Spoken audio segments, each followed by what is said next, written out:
7:30, Wednesdays at 7 o'clock. Y'all missed the show tonight, but that's all right. I'm not mad at you. I know you probably was busy. You didn't get a chance. Oh, I'm sorry, sweetie. I didn't know that. I apologize. And look, get well. Get well. I need you to get well. Okay, I'll start reminding you. I'll put it up and put it into your messenger. Miss Finley was there. I mean, Miss Dixon was at the last one when I first started it. But that's good. That's fine. We got time. We got time as long as the internet works and I got the platforms. We're gonna have time to do this. Okay. Look, you don't have to apologize, you guys. It's all right. It's not a big deal. I just want to remind y'all, and that's my fault because I'm not, again, I told you my marketing skills. Let me see. In college, what did I make in marketing? I think I made a B in marketing. So I'm just telling you, I'm a B student when it comes to marketing my own stuff. Oh, Lord have mercy. I'm terrible in marketing my own stuff. So please, please, please just accept that, okay? I got a business administration degree and I'm terrible in marketing myself. But anyway, I will just remind you guys the next time. I'll remind you for Saturday. No, Saturday we will not have a show. Let me tell you why. Because I will be out of town. So there's no show this Saturday. So we won't see each other again until Wednesday. Okay? The people know I'm talking when I say Saturday. Saturdays and Wednesdays. Saturday I'll be out of pocket. And then, yeah, because I want to let y'all know something ahead of time. I know it's just Wednesday and we still got the weekend, but Monday is my birthday. All right? I'm just letting y'all know. My birthday is Monday. Okay, so if you see me with a crown on, y'all know it's about me that day. Okay, but anyway, let's go ahead and get started. Let's go ahead and get started. So let's see what's going on. Let's see what's going on with the city council. Let's see. Let me share this.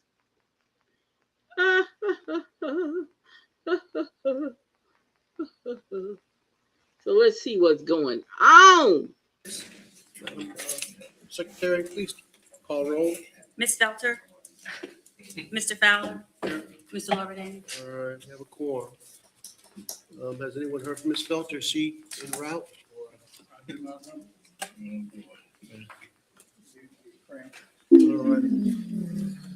All right. Item number 1, to consider the mayor's proposed city legislative package for the 2026 regular legislative session and to review and report on proposals for public safety officers and to act relative to public safety operation and protection zones.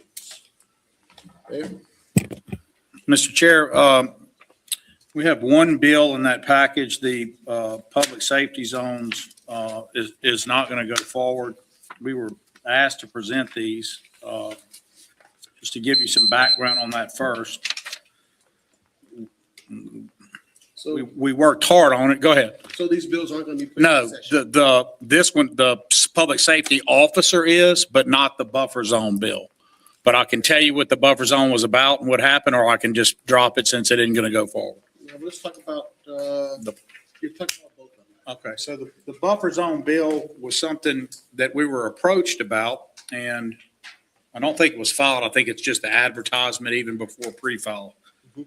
But my idea about it was once we were approached that, and this was before the Clinton incident that just happened, that I had taken note that at parades, the legislature had passed a law a couple or 3 years ago that said firearms could be prohibited in parade routes, within the route, et cetera. They came back and amended that and stated that only if you're on the float in it can they be prohibited, which meant firearms could be held and used by everybody on the periphery of the parade.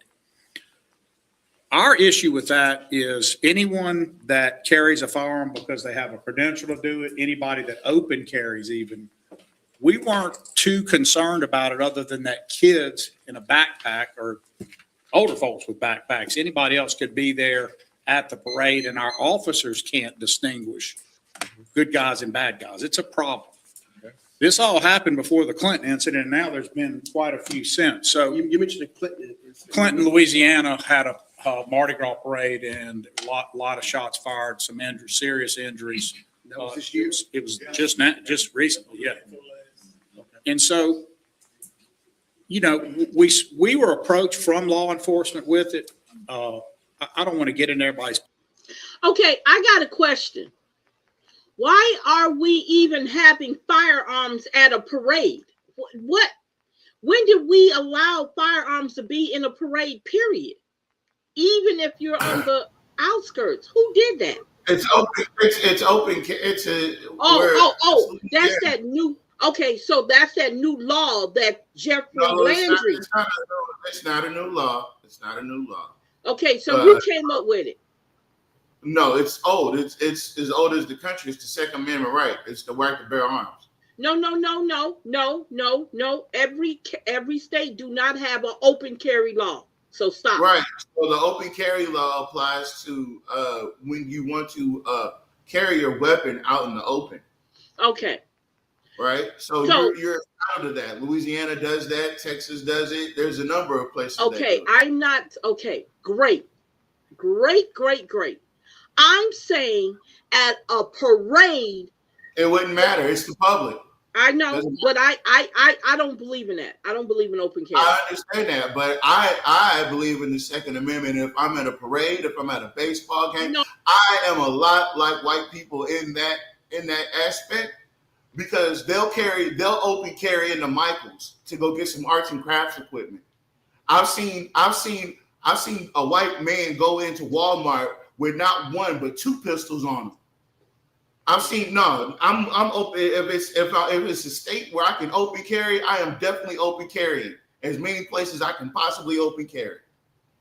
Okay. All right. If it's the only place you can't open carry is in a bar. And there's a few other prohibitions on it, but other than that, if I can be there and it's public and I can open carry, you damn right I'm gonna open carry, because they do it too, and I'm not gonna be caught slipping. Because they damn sure not going to be. Look at the conversation we're having. But the conversation, okay, so they were at a Clinton Mardi Gras parade and shots were fired and some people got injured. Matter of fact, a child got injured. So again, why would you need the law though? Because people were allowed to bring guns in a damn parade. That's why. So it's America. Okay, I got you. You got to remember, listen. They made up these rules to play by, right? And they came up with every excuse. They came up with every excuse and every reason and every nook and cranny to figure out how to do exactly what they wanted to do. If them crackers want to open carry, then they got to make it legal for everybody. Mm-hmm. So I'm going to open carry like them because they made the law so they could do it. The whole thing is, right? This whole God, guns, and Bible shit that they believe, they really believe it. Mm-hmm. Okay. They really, really believe that shit. Even though they're hypocritical in most of the shit that they're doing, but they believe in the guns and the Bible. And they believe black people are inferior. When you have that mindset and you want to open carry, I need to have that mindset that you are thinking that I'm inferior to you and I need to open carry as well. Now, we can talk about how all these crackers, they go out and they go hunting in these woods over the weekends, right? Like your Mark Woods, right? They open carry out there all the time. These people are what you call that? The NRA. These are card carrying members. If you have that discussion with them about taking away their guns at a parade, you're going to hear a lot of what I'm saying. Them people are going to turn everything you saying upside down. Let them people carry, because I want to carry. That's the reason I don't care about them carrying, because I want to carry. And that way it'll be fair. But I understand what you're saying about public safety. I do. But their job is to criminalize black folks open carrying. And they want to memorialize white folks open carrying. They think it's okay for them to do it, but if we do it, you hear how he said, the first thing he said was kids with guns and backpacks. Yep, sure did. Who fits that description?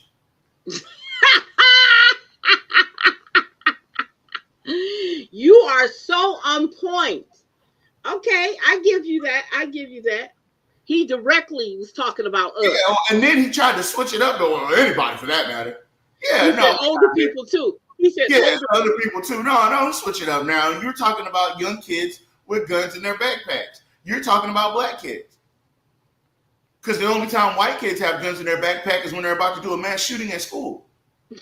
Oh, damn! You didn't have to do all that. Well, it's true. Ah, all right. Okay. My apologies if I offended anyone. I do. Not really, but I kind of. I digress. Politics, I'll just trying to say, I understand and believe in the Second Amendment. I like Steve? con law. You do too, Malcolm. And I worked on it, and I wrote it in a way to be narrowly tailored, absolute compelling interest. This is how strict it was. The chief, each time there would be an event, would have to declare that event and the reasons for it that he may need it. The buffer zone would have to be drawn. We gave a 48-hour due process hearing where anyone could come and say, I want to carry a gun. I'm allowed to. Here's why. And we made it civil only, where you can just be removed if you abuse it, appeal to us, and come back and have your right. No criminality. When the legislature started working on it, they made it a misdemeanor. They did some things, and then I think the NRA jumped in. I just wanted you to know that was never our intent. We wanted the most strictly construed bill possible because we know that cities are having a problem with this. Lo and behold, we had already done this. The Clinton issue happened, and now 2 or 3 cities since.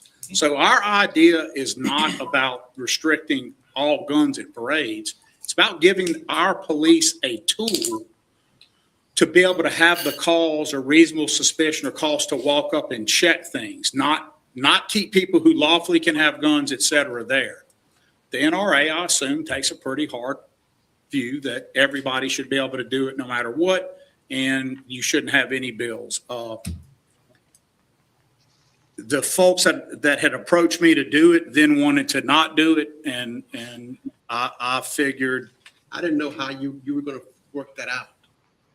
look, when I was approached, I was like, guys, are y'all sure you're going to take a beating on this bill from folks? You're not going to. It ain't going to be that easy. But when the other incidents happened, people started thinking, well, maybe look, we're not the only city. Every city would have tacked on to this. Legally, how do we get past those hurdles? Well, the first part is they had a decent one before they made it where it's only the people on the actual, we're not worried about people with guns that are riding the float. That's not, it's in these buffer zones right up between the gates, et cetera.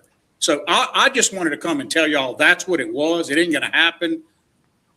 But I believe, consistent with a very strict scrutiny-driven view of the Second Amendment, there was a way to do this right. I believe that sitting here, but I don't believe you're going to get there. The NRA is too powerful for lobby. So, and then look, we're kind of proud of the world. I think if somebody's kind of into that sort of review and Second Amendment stuff, they would read this and go, wow, that's pretty. It's got a whole bunch of ways to protect the due process of the gun holder, believe me. But it is designed to let them see someone that they may remember. And that guy had a gun charge years ago. Maybe we need to walk you. What? So you have a mayor that is creating legislation to be sent down to Baton Rouge that causes him and his administration to take a deeper look at the Second Amendment, right, of the Constitution, right?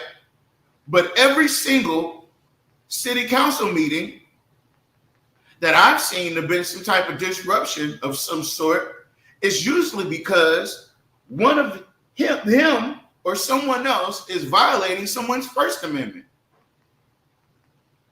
You don't have the freedom of speech in the city council hall. Them chambers. You don't, because you can't talk about them utilities. You can't talk about no brown water. So how is he even on the Second Amendment when he continuously and consistently writes rules that violates people's First Amendment? And he knows he's doing it, right? He knows what they're doing because he knows why they're doing it, right? He don't want you talking about the utilities because it makes the city look bad because it was a financially, fiscally horrible decision, right? So he doesn't want you talking about the pitfalls. He doesn't want you talking about the brown water because he has brown water, but he drinks it, right? So it's not that bad. So you can't talk about that either. So how did he get to the Second Amendment? You're talking about buffer zones at parades. These people go take that shit to fucking Ball or some shit. Go tell that to them. Them people, them white, if you brought this, you heard what he said, it's going to be a hard sell. You're going to get beat up over this. Because he knows you're in sportsman's paradise.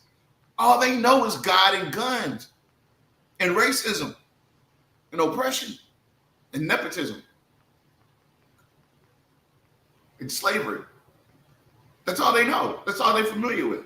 So I don't, hold on. We haven't had any issues at our Mardi Gras. You're right. We haven't. Yeah, this is tantamount to stop and frisk also. Yep. We're very close. We're Yep. very, very close to stop and frisk. So wait a minute. He didn't say anything about a buffer zone for the Peabody homecoming. Stop it, Nat. He talked about the Mardi Gras, Nat. Stop it, Nat. Stop it, Nat. We're not talking about how he canceled the Peabody parade. We're not talking about that. People, We're when they not go talking to the about polls, how it wasn't even nothing produced. There was no harm done. It was a threat, and he canceled the entire parade. yep. Because he didn't want Peabody to have that parade. That's why. Y'all can say what you want. That was because he didn't want nobody to have that parade. You Negroes are not allowed to have a parade and celebrate. And Negroes. people be talking about, everybody's not racist. Everything doesn't revolve around race. Whatever. And I mean, maybe it's relative to where you live at. I don't know. Samara said, make sure you sure that's not brown liquor. If you got it coming out of your faucet, That's a damn good faucet, huh? bad plumbing. But yeah, I mean, when you look at the policies that he puts forth, when you look at the shit that he gets Trey Gist to write up, when you look at the fact that he's flanked by two bald black men that say nothing, that do nothing, but attack black people because they bled and died. They died and bled. They bled and they died. That's what he says. That's the most he said in the last 8-9 months. And that was at a black person because that's what they were doing. That's what they're there for. So you're not going to see him make a lot of policies that are anti-white policies. But you are going to see him make a bunch of, you're going to see him put forth a bunch of anti-black shit. And he's very, very careful about what he's saying now. Roll that beautiful bean footage.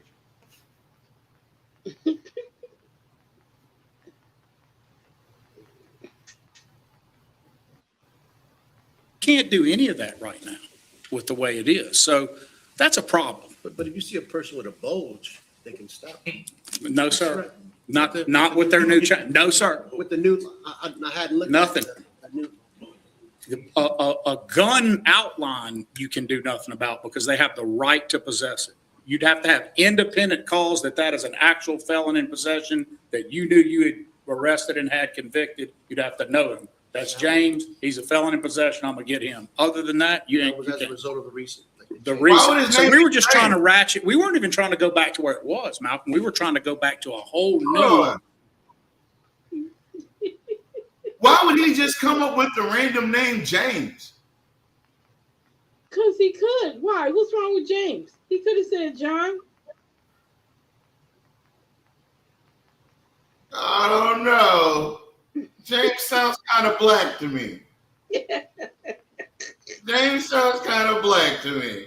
James. I know he was trying to give that example, and he was trying to think of a name that would. I can't say Jamal. Damn, I can't say Jamal. What name can I come up with? James. Yeah, James pretty. James is in the Bible. Yeah, that's right. James is in the Bible. No, he could have said John because John is a.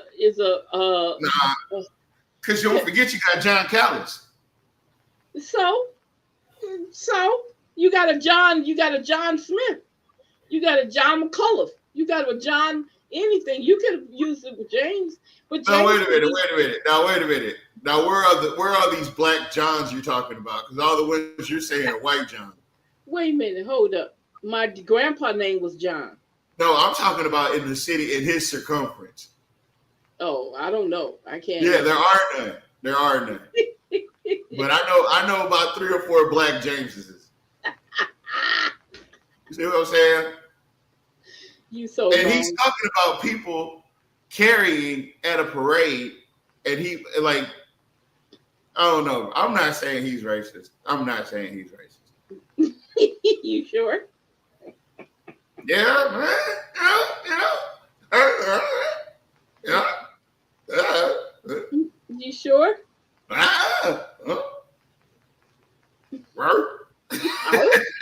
Where is Miss Agnes? I know.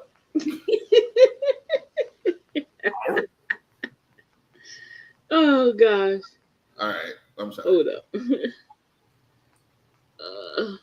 Hold up. Second Amendment friendly way to look at this, but I get it. I'm a big boy out there. Ain't any real Second Amendment friendly way to look at it right now because the gun lobby sees any tack back as a slippery slope to not letting people have firearms. And I just don't think you get anywhere. I think most people who are even very staunch Second Amendment folks, had they read this and seen the presentation, would have been, okay, that's reasonable. We can see that. But you're not going to get there, so that's that. But that's full disclosure. That's what happened. We didn't seek it. It came to us, but we were happy to work on it. And it came from conservative law enforcement. It did not come from a liberal anti-gun lobby. This came from law enforcement to us. So we've dumped it. We're not going forward. Next bill is our officers. So this is to address quite a few things, but the first of which would be what are the ways that some cities have thought about addressing police officer shortages because it is a national epidemic. Is to have other law enforcement added as force multipliers from other agencies. Our first deal in it was short of being a police officer, just to help force multiply in areas where they would not be needed at a full level, would be to create the CSOs, which we did, and they are a great help. They are now coming under the police department at the chief's recommendation. So that's working. Who are the CSOs? Community service officers. So they go to parks and different things. They wear a uniform, they're trained, but they are not firearm bearers, but they are trained to go and intervene and do things that would lead to the calling of an officer where the officer doesn't have to be at security at a park. These guys can do all that.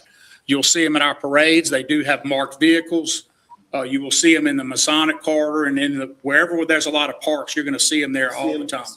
Yeah, they're there all the time. They're doing a great job. The next thing is we already have quite a few post-certified. So we'll start with the charter. The charter says no law enforcement officer can police, those words, in the city of Alexandria unless they're post-certified. The post-certification, we now have, Sam, 3? 4. We have 4 firemen who are already post-certified. So they are arrest authority, gun-toting authority, the whole thing. It gave us an idea that Sam has some guys, he doesn't like it because he knows we're going to pull them maybe to the department permanently. That's okay. He's full, they're not. Full, he can take it. Not full, can't take it. So there are guys he has now in prevention especially that are really smart, good guys, and they're out there and able to do this. So it gave us the idea, let's create a legislative enactment and a council-approved enactment that allows people to do a dual role.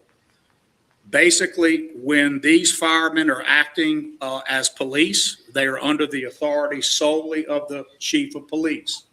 But their retirement, all of their other benefits stays with fire.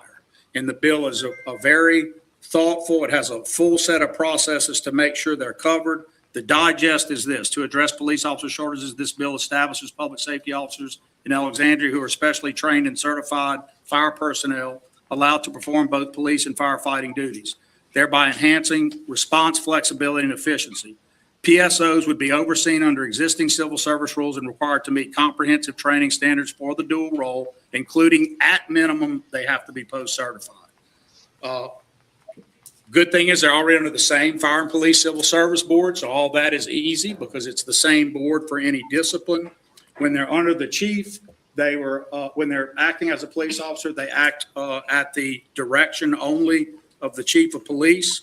When their discipline comes, it becomes a hybrid deal. If they violate a police rule, obviously the police chief then starts the discipline, and then it falls under Sam as the fire chief to handle it, but under their standard of their rule, but it gets handled on the discipline side of fire. And if there's any kind of discrepancy, the police chief, being the police chief, has absolute veto. Look, that guy can't work anymore. Doesn't matter if he barely did it or whatever, he's not going to be suitable. And that's how it works. Is this just for Alexandria firefighters, or are you opening this up for other? Great question. I did it as a local bill.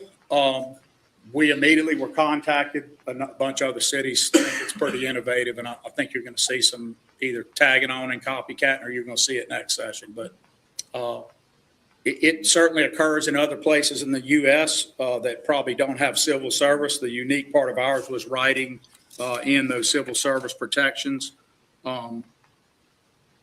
Very detailed. For example, to be eligible to be a PSO, you have to be in good standing with the fire department. You have to be authorized by the appointing authority to perform the police work. You have to have a full psychometric and other background like police. So fire, they get matrix anyway already. So both fire and police already get our full psychometric evaluation.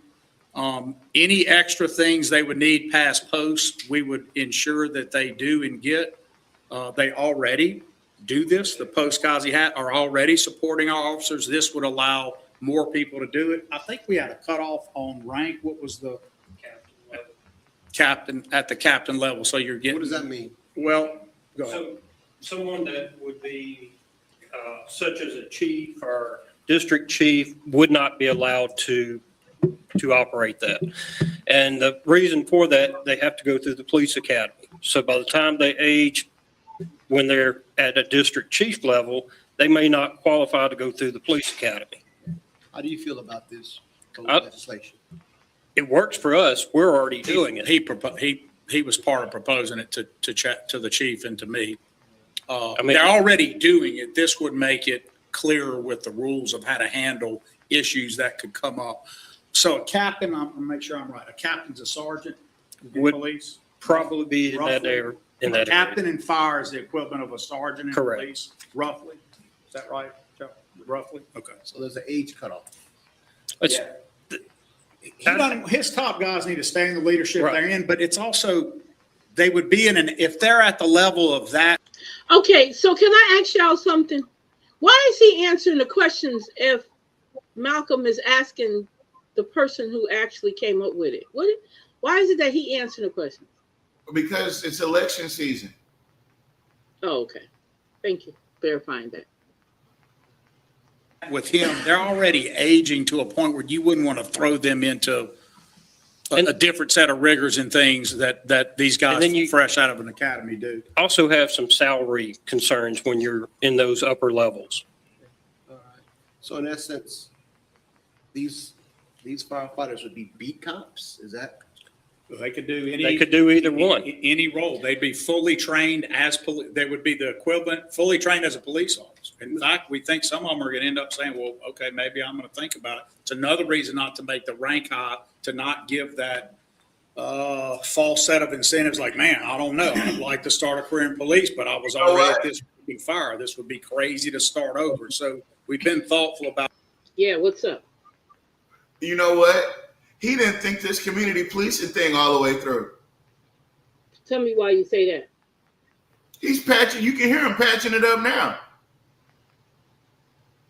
Well, we know this might happen, or this could have happened, or this. You didn't know that all these things were possible and plausible before you came up with this dumbass idea to deputize, but not but not give a full autonomy to civilians, to police neighborhoods, or to be involved in law enforcement, to be in the line of law enforcement? He was saying that the firemen can do this job too. That's what he was alluding to. That's the fire chief right there. He was saying that the firemen have the power to do the job too. How they're going to have the same qualifications as a police officer to a certain extent. And it might encourage them, if you didn't hear what he was saying, to want to come over to the police side. All right. Can we fast forward to the part where he talks about Christian love and how you're gonna be there for the rest until November? Okay, you want to get out the legal affairs? No. I'm just joking. Oh shit, because I don't know. Excuse my language. That said, he's gonna be preaching at a black church next week. Start next week up until election day. To the part where he talk about he's gonna be featuring at Christian love for the next 16 Sundays. Y'all wrong. Okay, come on. That shit sounds stupid because how they gonna get paid? Because they're not. It's volunteer. Oh, well, keep playing and let's find out. Carrying a weapon on a fire truck, none of that. They are where they're put at. That's where they're going to be. Yeah, if they're designated as PSO status, they're with police. They're subject to the police rank. So that guy comes in, if these two guys are over him, and they would be in just about every case, case, then they fall under them. I know a lot of firemen have second jobs. So if they're not working on Almost, yes. so if they're not scheduled to work, they can be double dip and work in the We could work their schedule out. Yeah. Another question, can they do security details against like at Walmart or So they'd be eligible. We're not going to do that because Right. we're going to give them first dibs because that's their bread and butter. Okay, I'm just curious. So, just to answer that too about, I can't believe we didn't do this sooner is the real thing. I mean, this is a perfect opportunity for firemen who already do other jobs. Why not have them, if they're trained, do the job where they're needed the All right, most? now, Mayor, budget-wise, how will this impact? It has no effect. Really? No, because of the attrition. Think about it. We're short on police, so you have all that available. They come in and they just go up to that amount and then go back to their pay. Wait a So minute. it would never be anything but budget positive for us. What? He said, I remember him saying that the police shortage has nothing to do with safety. But no, okay. It has a lot to do with. Oh yeah, you know what? A while back, he sure did say something similar to that. Yeah. Right. Allegedly. He said, but now the shortage, now he needs to use the shortage as a means and a reason to float this idea, which I don't know what this idea is. Sounds like a bunch of babble. Sounds like they're just trying to make an avenue for more people to get involved in something that was already a bad idea. That's because you're so negative. No, I feel like the civilian police force is a fucking horrible idea. It is, because you know what? You're opening the door to any and everybody coming in and wanting to enforce the law. And I know that they're supposed to be the go-between. I know that they're supposed to go get the APD. I understand that completely. But these white folks don't hesitate to get involved when black people are involved. They leap like they're fucking superheroes against black people. So I don't see this as something positive because of the people that the proclivity of some of these folks. And you can't have a background when you do this. So they're automatically excluding a number of people that they've already victimized by putting fake charges on. Okay. Now he said to raise. Now they did raise the pay for the police, right? Not only did they raise the pay, they expanded the retirement plan. They did a whole bunch of stuff. But I think the main reason why people don't want to come down here and be law enforcement is because of the environment. And it got nothing to do with black folks. Alexandria is toxic. And people know that. The rumor, like, I don't know why he's trying to control the narrative about Alexandria. It's not a secret. Everybody else knows about it. So is it allegedly? Yeah, it's not. Everybody knows that Alexandria is being ran by a guy who looked at, like, come on, bro. Come on. Okay, I'll tell you what. I'll give you this, right? Anybody in the chat, right? Anybody watching, right? Give me one good policy that Jock Roy has set forth in the last 4 years. We can keep watching this, and I'll just watch the chat for answers. Okay, gotcha. One good policy out of 4 years. Gotcha. If it's ever a budget problem doing this, it'll be a good day. All right. Mr. Green? Yes, sir. Mayor and Chief, you said you had 4 persons that are post-certified. I believe that's the fire prevention officers. Am I correct? That is correct. How does the union feel about this? Because once I got this electronic transmission, I went to researching, and from what I'm hearing, the union is not for this. That's first I've heard of it. Okay. Yeah, we've not heard that, and there'd be no reason for them not to. It's only a benefit for them. So Okay. what document do you have, sir? This came from the mayor's office. It was dated. Just the digest. Just the Okay. digest stuff. Yes, sir. We are all received. But, so I know when you said 4, so that's the fire prevention officers, that's 4. So if those 4 are occupied doing something, you don't have any other police officers that are firemen that are post-certified, am I correct? That is correct. Right now. Right now. But remember, Mr. Green, the union, I don't know who would say that. It doesn't make any sense. You can't be made to do. Okay, first of all, let me tell you what he was trying to do to Green. He wanted to see the correspondence between the union and Green, because Green made the comment that the union is not for this.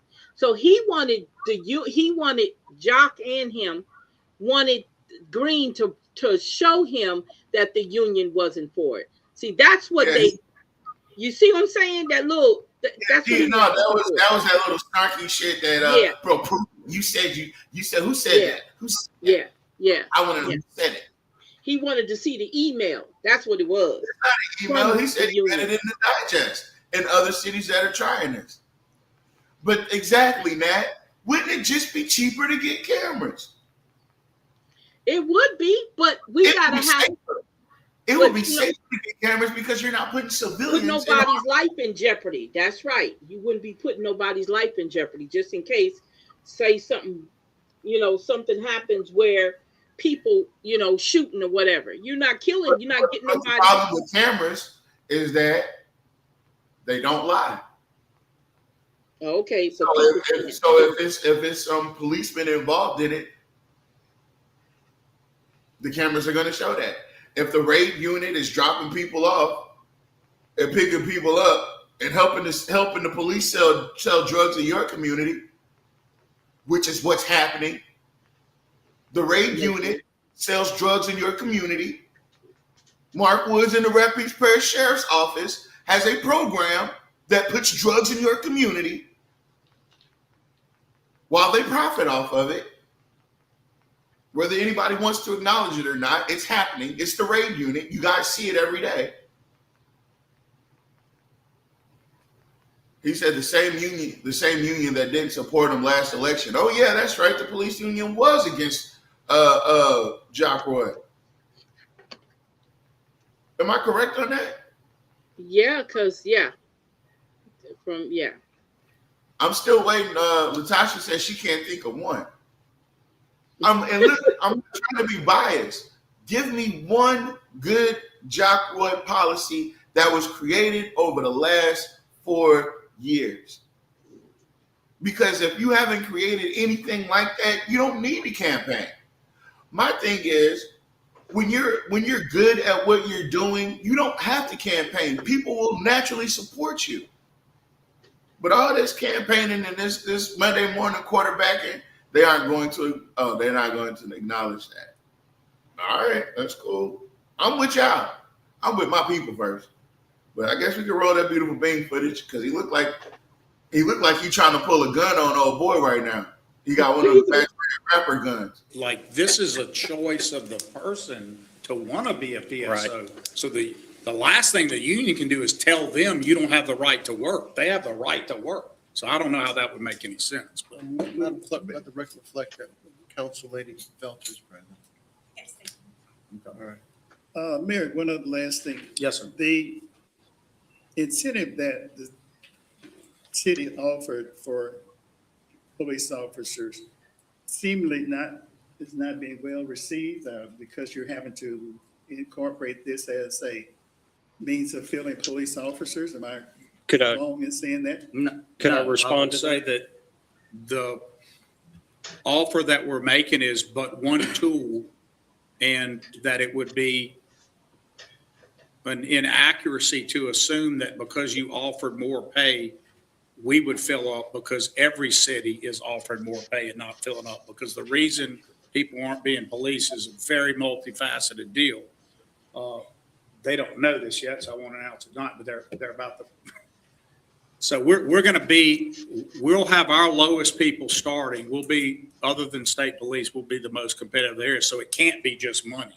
There has to be other things. And those other things are quality of life, the safety issues with the job. Unfortunately, the public's feelings toward law enforcement, at least around the COVID time and a little before and after, changed. I think that's getting better.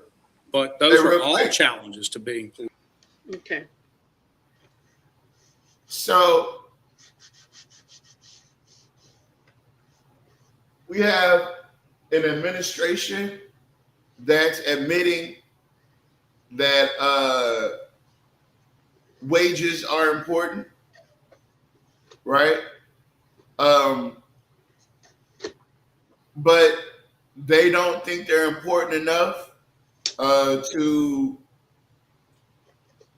try to make actionable plans towards raising the minimum wage for the city of Alexandria. I believe that the city of Alexandria does have the autonomy to do that. I don't know if they can or not, but I don't see him putting any pressure in that faculty of raising the minimum wage for the citizens of Central Louisiana. But he is talking about incentivizing and giving these incredible deals to law enforcement while ignoring the people. No, it's a job. It's a job. Well, it's a high-paying job, right? So he's acknowledging that pay matters. If you don't have the right amount of pay, then people won't do the work. That's So right. why is it so hard to connect the fact that there's so much poverty in Alexandria with people not making a livable wage? If he knows that those two things are related, why hasn't he done anything to change it? Gotcha. Is my question. But that's all I have. Go ahead. I'm sorry. I'm not going to interrupt anymore. Police right now. This is just another tool like CSOs. We can't sit around and wait for the moment that you would have a full complement, because the best experts in the country tell me personally, you're not going to see that. So what I have to do is keep coming up with ways to do force multiplication. Technology, this idea, all these are innovations that we're proud to offer, because that's what you do. You innovate. Chief Allen, did you have some comments? Yeah, I was going to say, up in Michigan, they use these public safety officers. This is not a new concept that we just come up with. This is something that we've researched and looked at, and actually it would be new in Louisiana. And I think, as the mayor said, you're going to see more cities fall in line with it. When you had the capability of providing EMS, fire, or police officers in one person, makes it easy to fill in when you're short. And I hate to say this, but these guys are all living it. Police officers are expected to be social workers, teachers, mental health, I mean, having some of these guys there with that level of training isn't going to hurt them.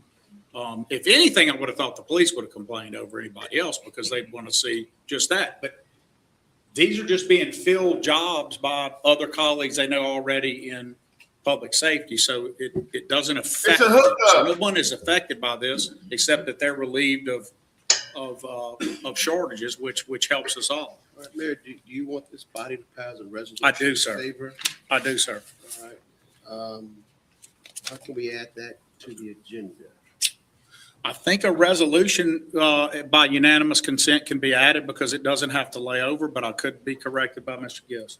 It can be done by unanimous consent this evening, or it can be moved to the. Jack Frost talking. I'd like for the chair to put. No, it that is the if he expert would. on the charter.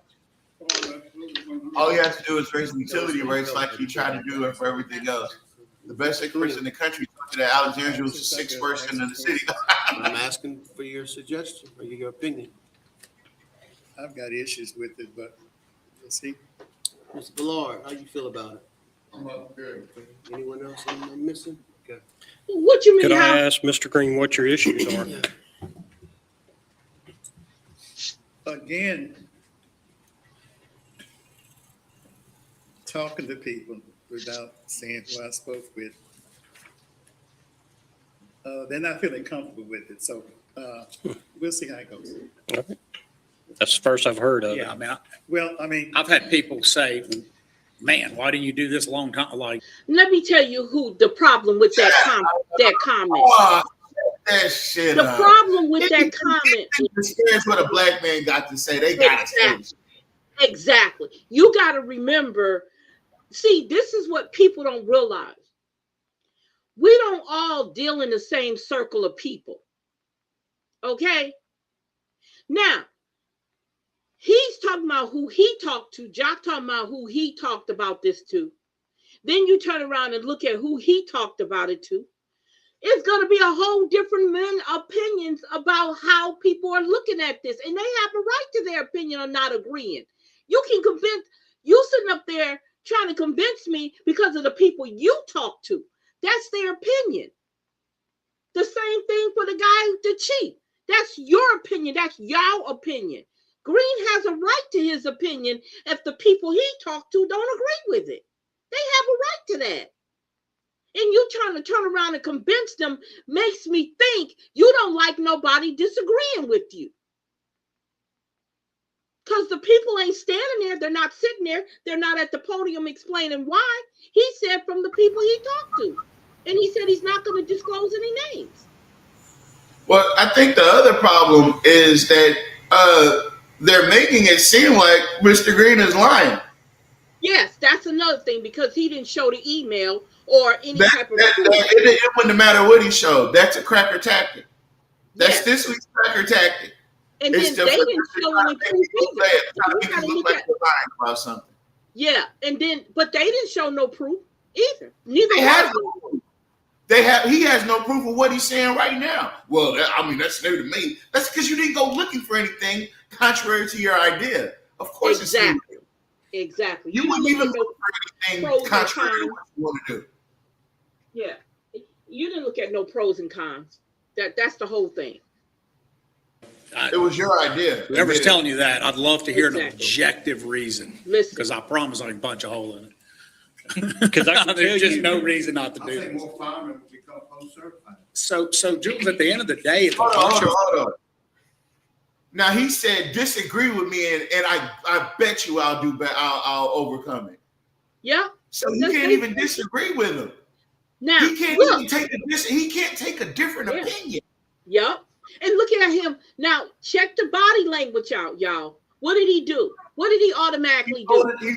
He folded his arms and started. Look, he pouting. How dare this nigga question me? And look at him. Look at the scene. Yeah. Look at what you're looking at. Yep. Read the body language. Goins is probably trying to figure out when the next time he gonna have. Never mind. He waiting on the next baggie. But the rest of these people are all staring at Jules like he got two heads just because he disagrees. Because he disagreed. Yep. Yep. That's why I don't like it. That's why I don't like it. Yeah. Firemen left where we're full. Remember, we're full at firemen. If they left to become policemen, those guys aren't bad. They're coming in at low rank. It's kind of, then we go fill up. There's a waiting list to be firemen. So there's no loss to us. This is a conveyor belt of goodness that we need to pursue. This nigga talking about a conveyor belt of goodness. He must have Did ran out of fucking analogies, care to corny ass. share any particular concerns they have? Now look at This, is there anything specific? listen listen at this. Not at this time. What should we talk about? Run it back. She asked him, are there any particular reasons that they can show and talk about? Trying to prove. Yes. And look, thank you all for the candor, and thank you too, Mr. Green. I understand, change, people are going to, Okay. She's asking him that like, is there any like she's so important. Looking like let me stop. I'm sorry. Let me stop. Let me stop. Make sure you guys are sharing this out and hit the like button. Hit the hype button for our people that's on Twitch. But yeah, make sure you guys are sharing this out. I know everybody's not going to care about this. I get that. But at the very least, you can learn a little bit about a town that you hopefully maybe you'll visit one day once this administration is gone. But this also, honey, this is also politics, and people need to understand how government works. So this. Oh no, this form of politics is unique to Alexandria. Yeah, but I'm just saying in general. I'm just saying government in general. Shit gets dirty. Okay. say things, and there's nothing wrong with that. That's what we're here to do. So thank you for all of the discussion. On the next item, this is something that the chair of legal has worked on himself with us for some time. Current law is that housing ordinances for municipalities, unless they have a population of 70,000 or more, can only use their ALJs, what we've been working on, Mr. Lawverdane, if there's a danger to public health and safety. So there's what's called an emergency limitation. What we would do with the proposed law is expand the authority to the city of Alexandria to additionally enforce housing ordinances, zoning, et cetera, right? All those things like that to encompass building codes, zoning, vegetation, and nuisance, as other municipalities already do 70,000 or above. There are also some under 70,000s that have already been allowed and have sought the same legislation. Monroe, Slidell, DeRidder, and Central Louisiana, Acadia, St. Tammany, Tangipahoa, and West Baton Rouge Parish have it. The cities, again, are Monroe, Slidell, DeRidder, and Central. So all of those are much smaller. They've already done it. We would like to do the same. So Mayor. Yes. Mayor, let's put this in layman's terms. What would this proposed legislation do? Right now, we have moved toward having the ALJ system, the administrative law judges, so that we can move more, we can get things torn down quicker, have a due process. You've already passed all that legislation. We went through that earlier. But we're hamstrung right now because it can only be used if it's a danger to public safety, some kind of emergency situation. Or severe blight, severe that's emergent. This would allow us to use those for things other than that level of Give me an concern. example. Give me an example. Go ahead, Dan. Well, in terms of the building codes, there's, a lot of structures that are in disrepair in the city, but don't rise to this level of being severely blighted at an imminent danger to public. Exactly. There are a lot of examples, of course, but sort of intervening. But it before allows gets us that to point. prevent them from Right. getting there. That's the problem, is we always have to wait until it's so bad that it's fallen down or a fire hazard, and this lets you adjudicate. Okay, I'm trying to figure out. You asked him to come up there and explain it. He's standing up there acting like he's scared to talk, and then here comes Jock. Jock keeps on interrupting everybody that comes up to the podium. What's the deal? Can anybody hear me? Hello?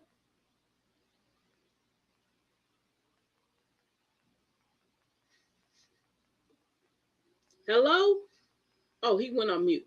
Okay, I'm sorry. He went on mute. Okay, go ahead. What you say? I'm sorry. I said he keeps asking people to come up there, but he keeps talking. He keeps taking over their conversation. Yeah, he's just parading people around. Yeah, because he keeps talking over them. I don't get that. And you're the one hired him, so obviously, No, he doesn't want them to reveal too much. He I wants to think control so too. the narrative. Yeah, control it. Yeah, that's a control thing. Because think about it. So if he said, "Give me an example of severe blight," because that's what blight. That's what he's saying. He trying to, I guess, call himself. Yep, that's right. Sure ain't. So he's trying to explain what it is, and he seemed like he having a hard time explaining what severe blight is. What is severe blight? What would you consider severe blight? What would be an example? That's what he asked. That was a simple question. He went back to the ideal that they don't want this legislature to be just about severe blight. He wants to cover everything. So if they can cover everything, then the demolition can happen at a faster pace. That's what Jock wants. But right now, the way the legislative is written, or the policy is written, is basically just saying this is the only time you can do that. Is if it's to the point where it's going to be detrimental to someone else or other property. I don't know. Maybe it's my understanding. My comprehension might be a little off. Same way they adjudicate now, except you're going in front of an ALJ. You're going in front of an officer who's doing that, a lawyer, or one of the people that we've hired to adjudicate this. Additionally, it would hopefully alleviate some of that budgetary pressure. Currently the city spends mostly out of its general fund to do those tear downs. By getting a judgment of blight from the ALJ, that puts the onus back on them. Well, after a longer, much longer property, or compel them through fines to do it themselves. And additionally, the zoning violations, currently those get brought to city court. That's the biggest problem. It can be. What do you mean by that? So They're brought to city court. It's a criminal matter in city court, right. So it's against the person. So against the property. All the due process is stacked against the person instead of in rem against the property, where we can get things done a lot better. And sometimes it's an LLC and you're bringing a misdemeanor charging it's an LLC. It's just sort of an awkward venue for property matters. Mr. Fowler, have you any questions, comments? Of course you're good. Comments? Of course, Mr. My Fowler, you're comments are good just because that you I already think know this what's will going on.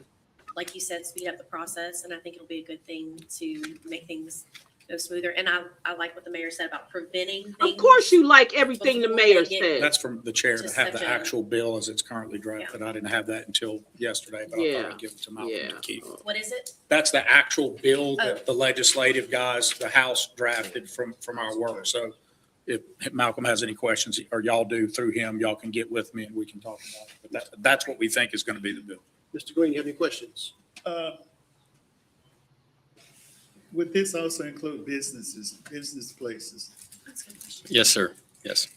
It says housing ordinances, but it's residential and commercial. Okay, so Well, it's you need to commercial included indicate as well. that then. That's correct. And currently, go ahead. There are quite a few business, commercial entities that are horrific. Certainly are. Throughout the city, not just in one or two districts, but throughout the city. Okay. And Mr. Green, your point is very salient because that's Right. really where the issue, you're right on that should have been set up front. Yeah, and if I may add, a large reason why the Community Development Department hasn't brought many of those commercial buildings to be condemned by the city is a budgetary issue. Yeah. Just quite a bit more expensive to tear down, either because of the weight. So now or you're some attaching environmental to the issues. property, Mr. Right. Green, like you're pointing out, instead of Why does he keep doing that? Oh my God. Because it's election season. Okay, what? He's trying to campaign. He's trying to show you that, look, I know what I'm talking about. But he don't need to do that if you got you hired that guy to talk about Those this. people work for me. I'll shut them up when I'm ready. Oh my God. It is okay. I'm done. Okay.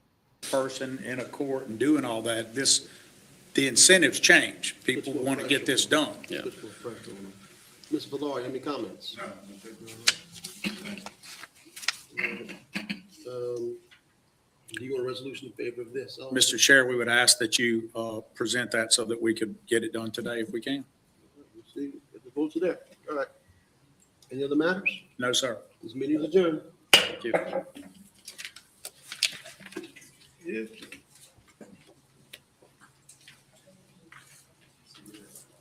Good afternoon, the Economic Workforce and Planning Development Committees. Agenda, February the 10th, 2026. Chairman Jules Green, Chuck Powers on the committee, and Malcolm Longman. Chair, are you fine if I say it? To hear from Mr. Christopher Massingale, President, CEO of the Louisiana Central.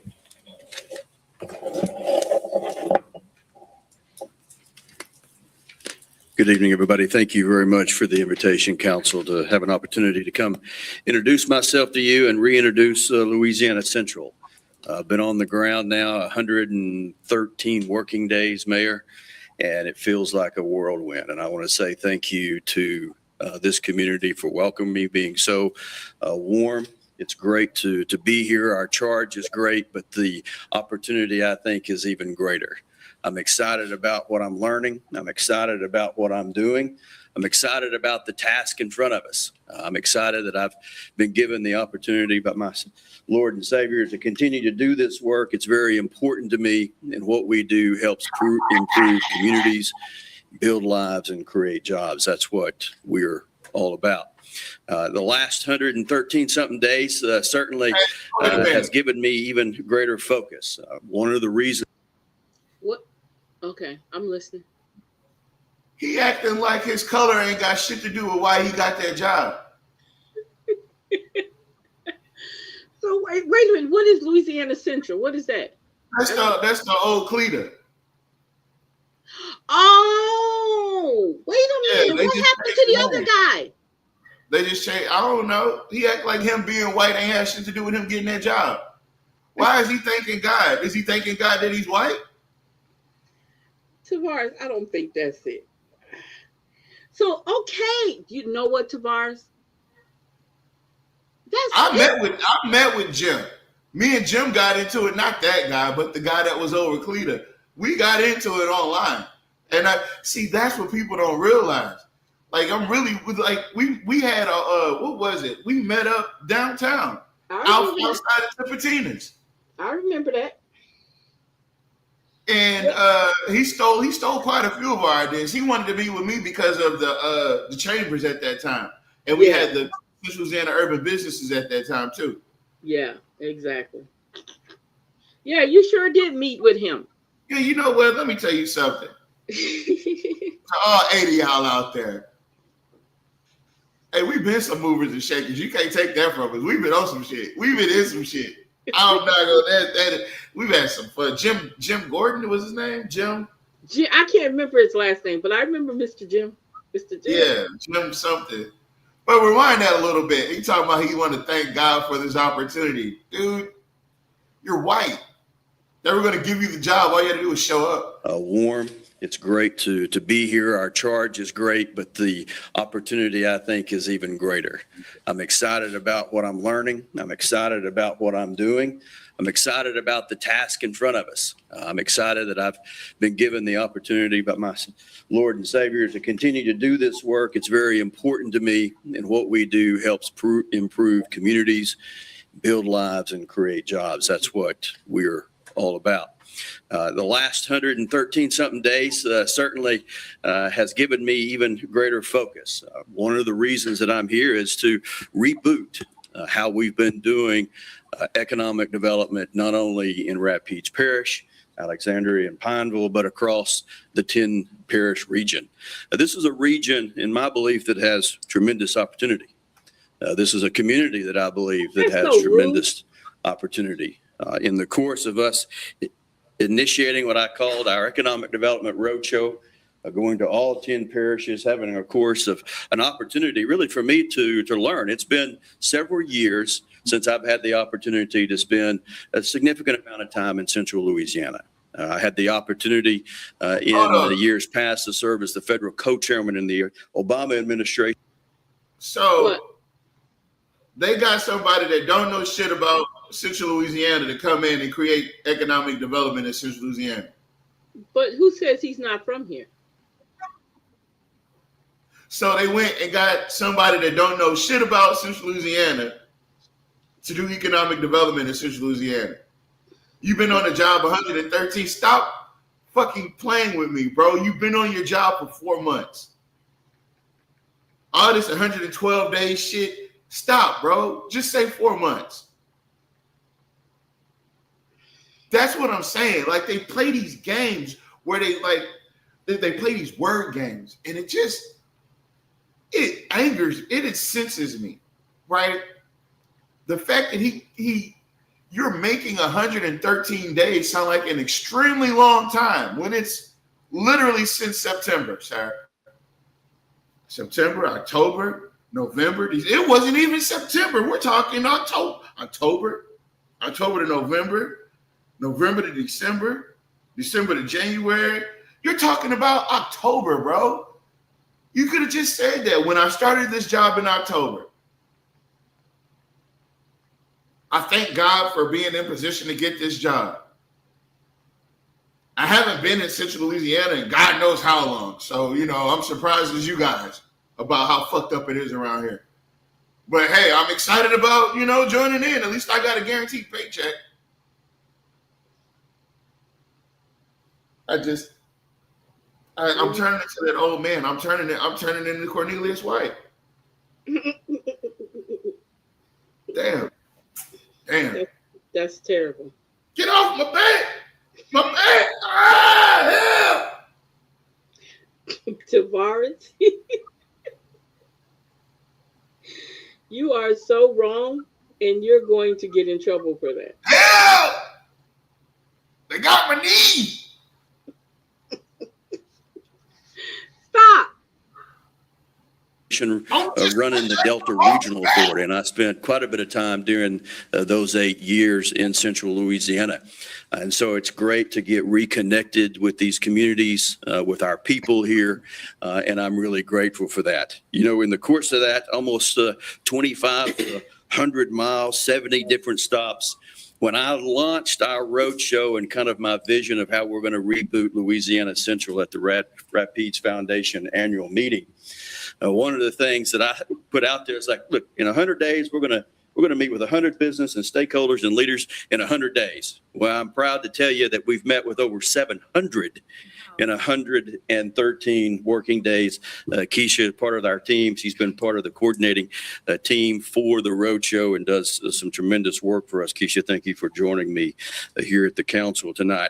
I just want to really give you a sense of what I'm doing, what we're trying to accomplish, some high level stuff. And then obviously, if you want to talk to me about the strategy or things of that nature, we're certainly open to that. But the biggest reason that I'm so proud to have the opportunity to come and introduce myself to the council is to let you know that I'm here, that I've been learning, that I've been studying, that over the course of these 3,500 miles and these 70 stops and over 700 engagement opportunities, it's given me an opportunity to get a real feel for the region.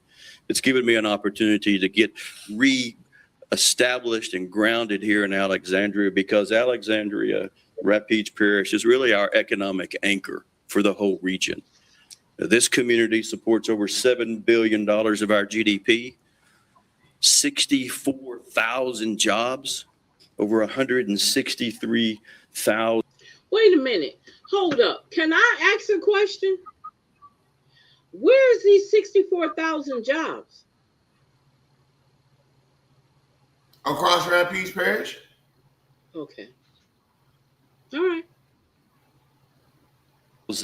People contribute to the economy of this area, helping to support a $15 billion economy when you put all 10 parishes together.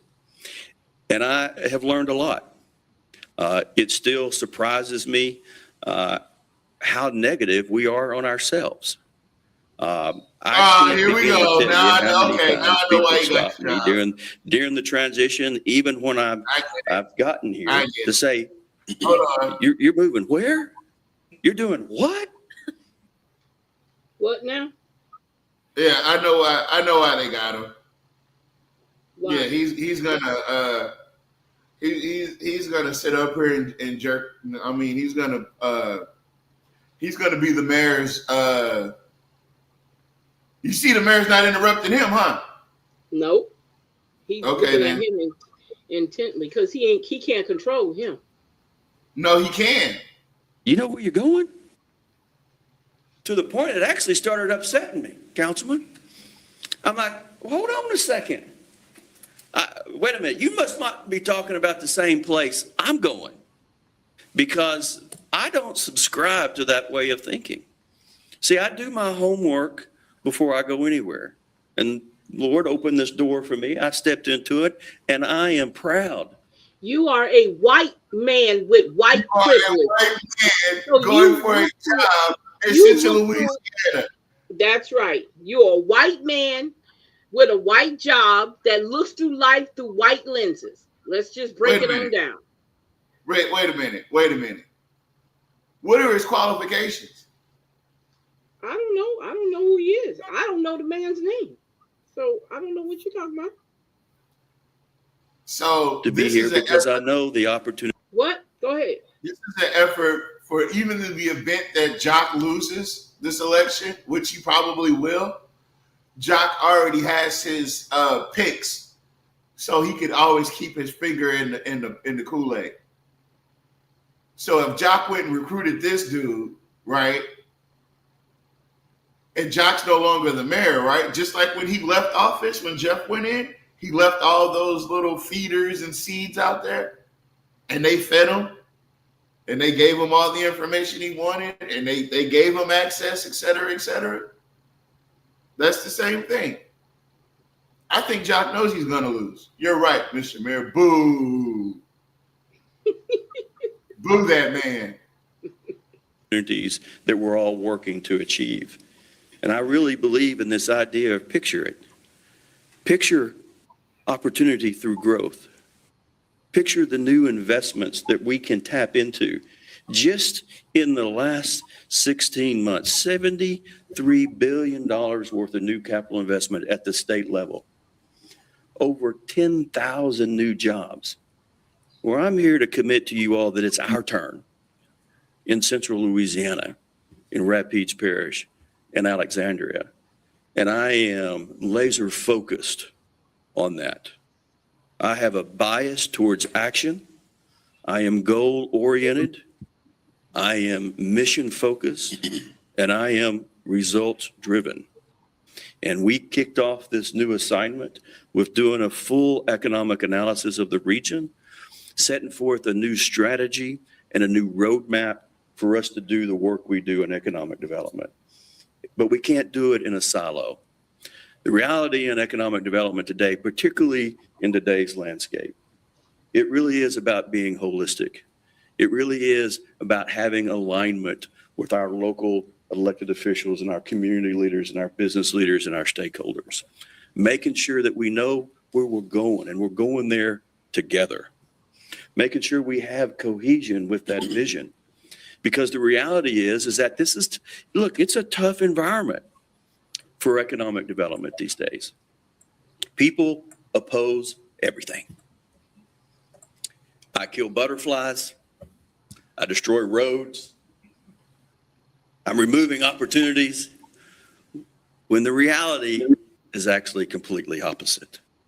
The work that we do in economic development is setting the conditions for the private sector to invest, to create more opportunities, stronger communities, better infrastructure, better schools, better quality of life because of the investments that we're doing.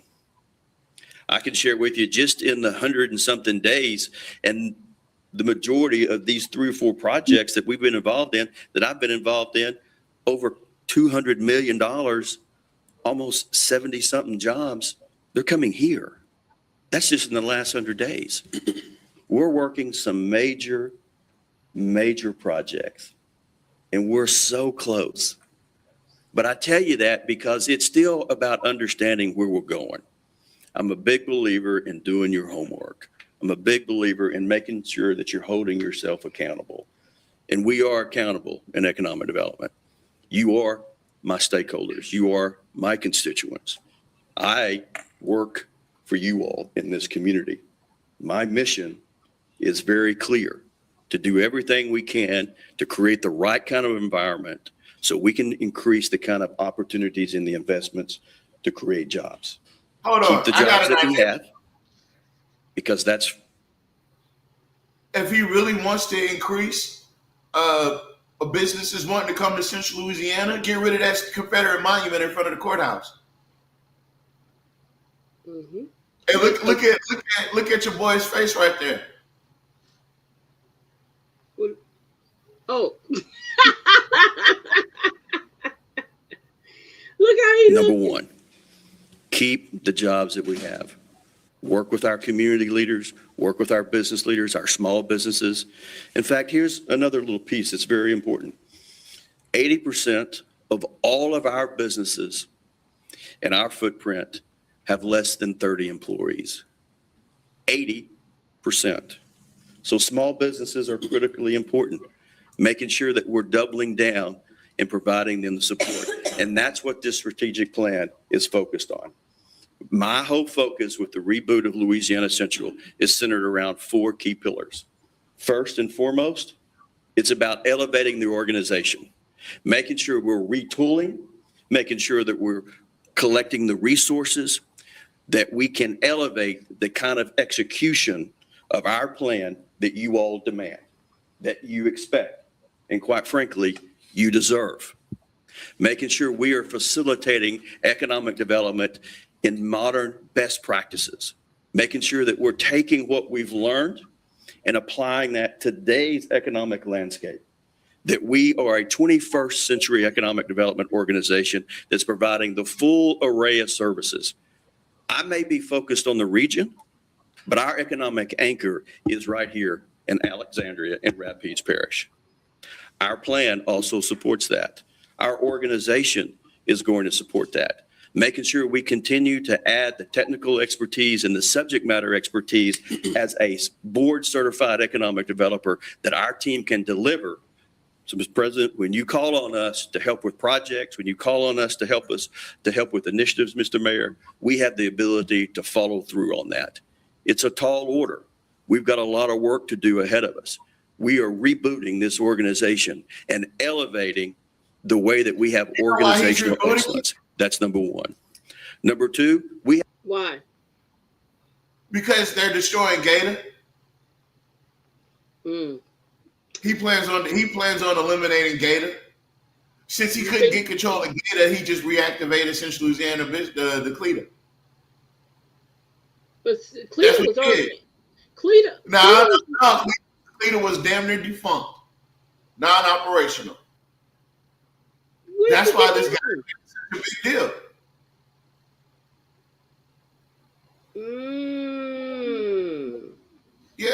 Yeah, they plan on shutting Gator down because Gator and CLETA do the same thing. Yep, they do. Gator does it specifically for Alexandria. Yeah, this is 10 parishes. This is, but still they work under the purview of the mayor, right? And the reason that I say that is because he just brought up the fact of them helping the city with certain types of projects, which is exactly what the city wanted from Gator. But Gator wasn't going, so he tried to shut down Gator. That's why that sellout C. Ray Lewis left, right? Because they're slowly trying to shut down Gator and replace it with CLETA, like they did. What was that thing Jeff Hall had? I don't know. Remember the one where the same people are involved? Deborah Randolph. They went to Baton Rouge. ACID. Oh yeah, ACID. Okay, I got you. Right, remember they said that they already had one. They already had a taxing authority and they didn't need another one. So they went to Baton Rouge and got rid of ACID because it was too specific for black folks. right? Same deal, right? Instead of it being Ace at this time, it's Cleta. I mean, it's Gator. Now that Gator's predominantly black and it's up and functional, now they have a problem with it. Now it's useless, and now they need Cleta. Because the reality of it is, they wouldn't have hired a black man to do this job. They would have never hired a black man to do this job because they know for a fact that Central Louisiana is racist as shit. And you're not going to be able to go to no damn Forest Hill and talk to the business owners there and them take you serious as a black man. You're not going to be able to go to all these bumfuck backwoods ass towns with these fucking 300 fucking residents there and actually try to help them out as a black person. I know that because we operated the Sin-Law Housing Alliance, which covered the same damn 10 parishes. And the main reason why we couldn't help everybody is because they don't like black folks. Plain and simple. Even the poor ones that don't got shit don't like black folks. That's why a black man would have never got this job. And that's why they're trying to work around Gator. They're trying to eliminate needing Gator. When just not even 5 months ago, before this man was even hired, not even 5 months ago, they were begging Gator to help them redo the damn Weiss and Gold Ring building.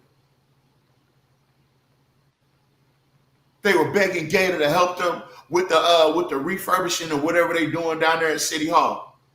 Remember, they were moving Gator into City Hall. And when that didn't work, they went and found this guy and reactivated Cleta. Okay. We have to elevate our strategies. Doing things the old way is no longer going to keep us competitive. The economic landscape has changed globally, at the state level, and certainly at the local level. And it's about maintaining our level of competitiveness. So we have to modernize how we do business. We have to elevate our strategies in new ways, and we have to engage in new ways, which means that we have to have stronger partnerships, collaborations, and engagement. That's the third pillar. Making sure that you can call on us as a trusted advisor. There are 16 practice areas of economic development. We can't be all things to all people, but we have an ethical and practical duty to make sure that we're creating the organization, building the relationships, and having the expertise to follow through on these collaborations, partnerships. So we're going to be elevating our partnerships engagements. I want you to know me. I want you to understand where I'm coming from. I want you to be able to call me at 10 o'clock, 12 o'clock at night. I'm going to give you my cell number. I want you to call me. Okay, first and foremost, no, no, and no. Period. What you getting paid that you gonna take up your personal time and talk to somebody about business at 12 o'clock at night? I'm glad he said it. They're gonna wear his ass out, and I hope he can withstand it. They about to wear his ass out. No. Pause. No. You taking this on as if you understand. Yeah, that's right, Ms. Bell. You taking this on as if you understand the landscape and the political makeup of Alexandria when you only know what Jock told you. And you only know what Deborah told you.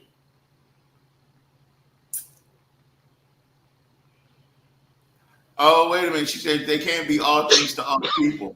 And then she said, well, at least we know who those folks are that they can't be all things to. You got to accept it for what it is. You accept it for what it is. It's a lot easier to, maneuver around. And like I said, that the one thing that they got over us is when we stop them one way, they already thinking of another way to do it. Mm-hmm. But when they stop us one way, we get stuck and paralyzed and traumatized from being, you know what I'm saying? We don't never come with another route. Mm-hmm. He said, fine. He said, if I can't cripple Gator, I'll just bring Cleta back. That's right. And that's what I'll do, and I'll support the reemergence of Cleta.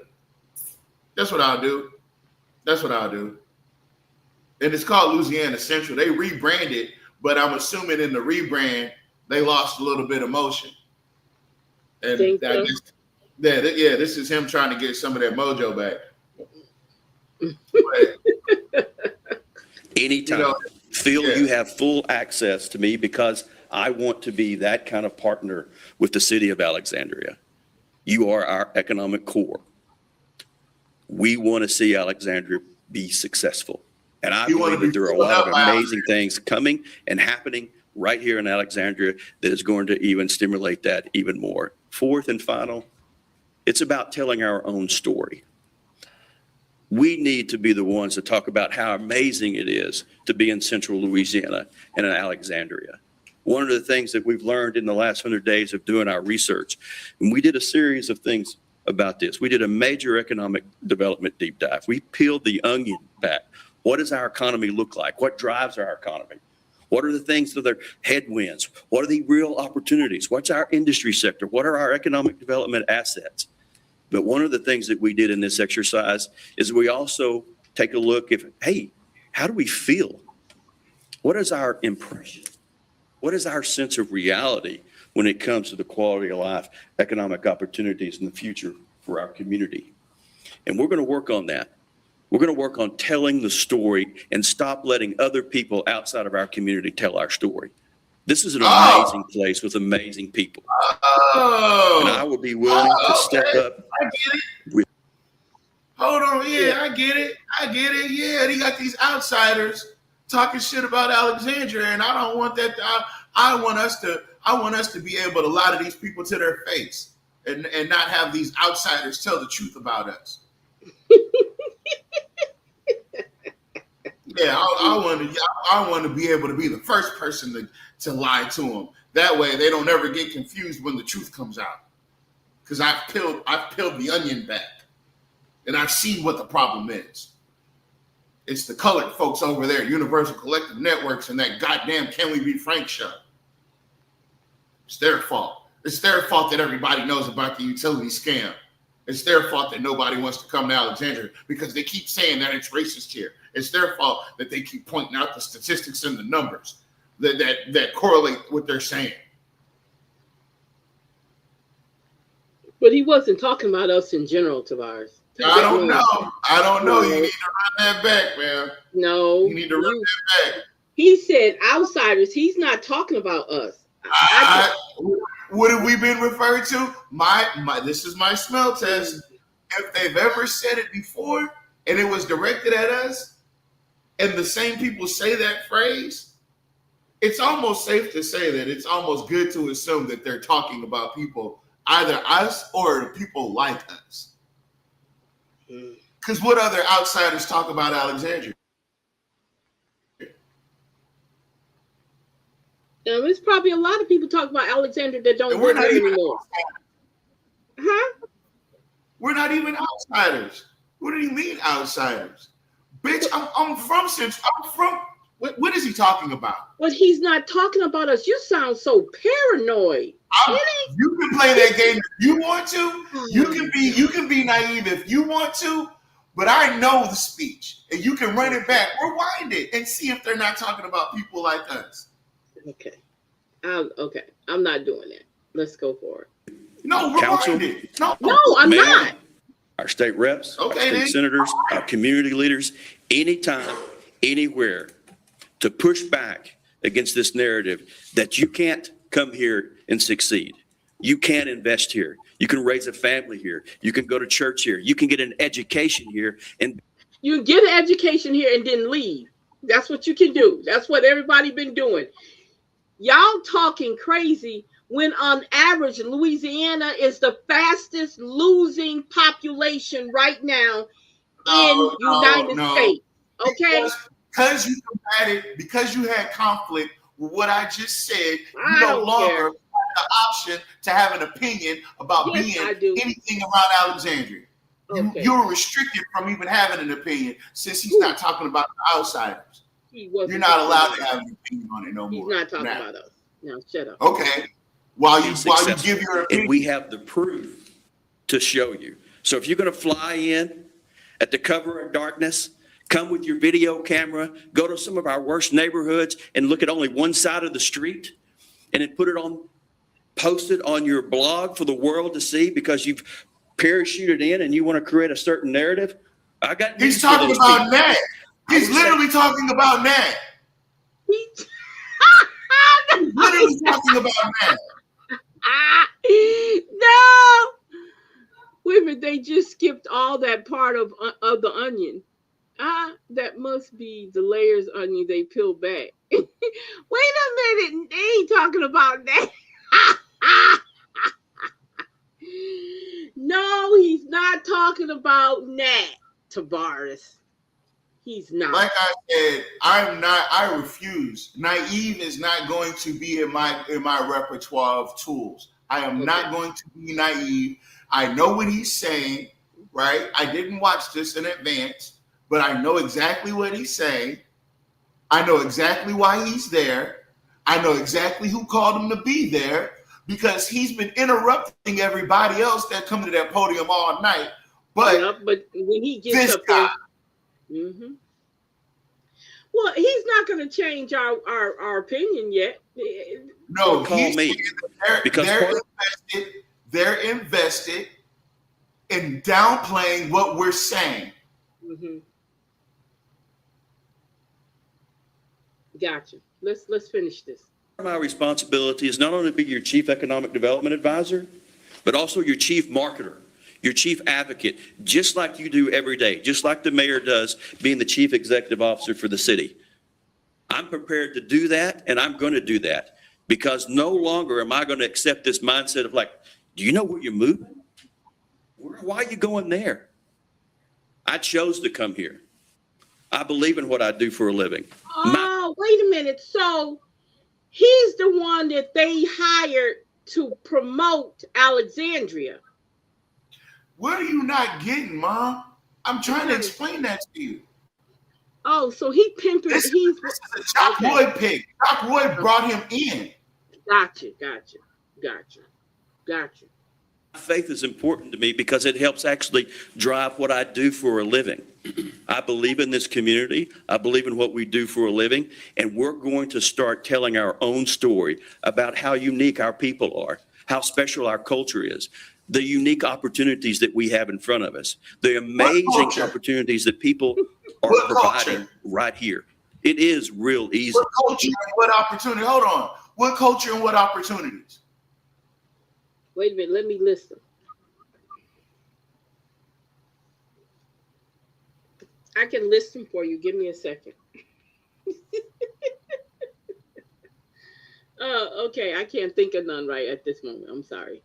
To have a profession here, to raise a family here, and to be able to be successful in business, in your faith, and with your family.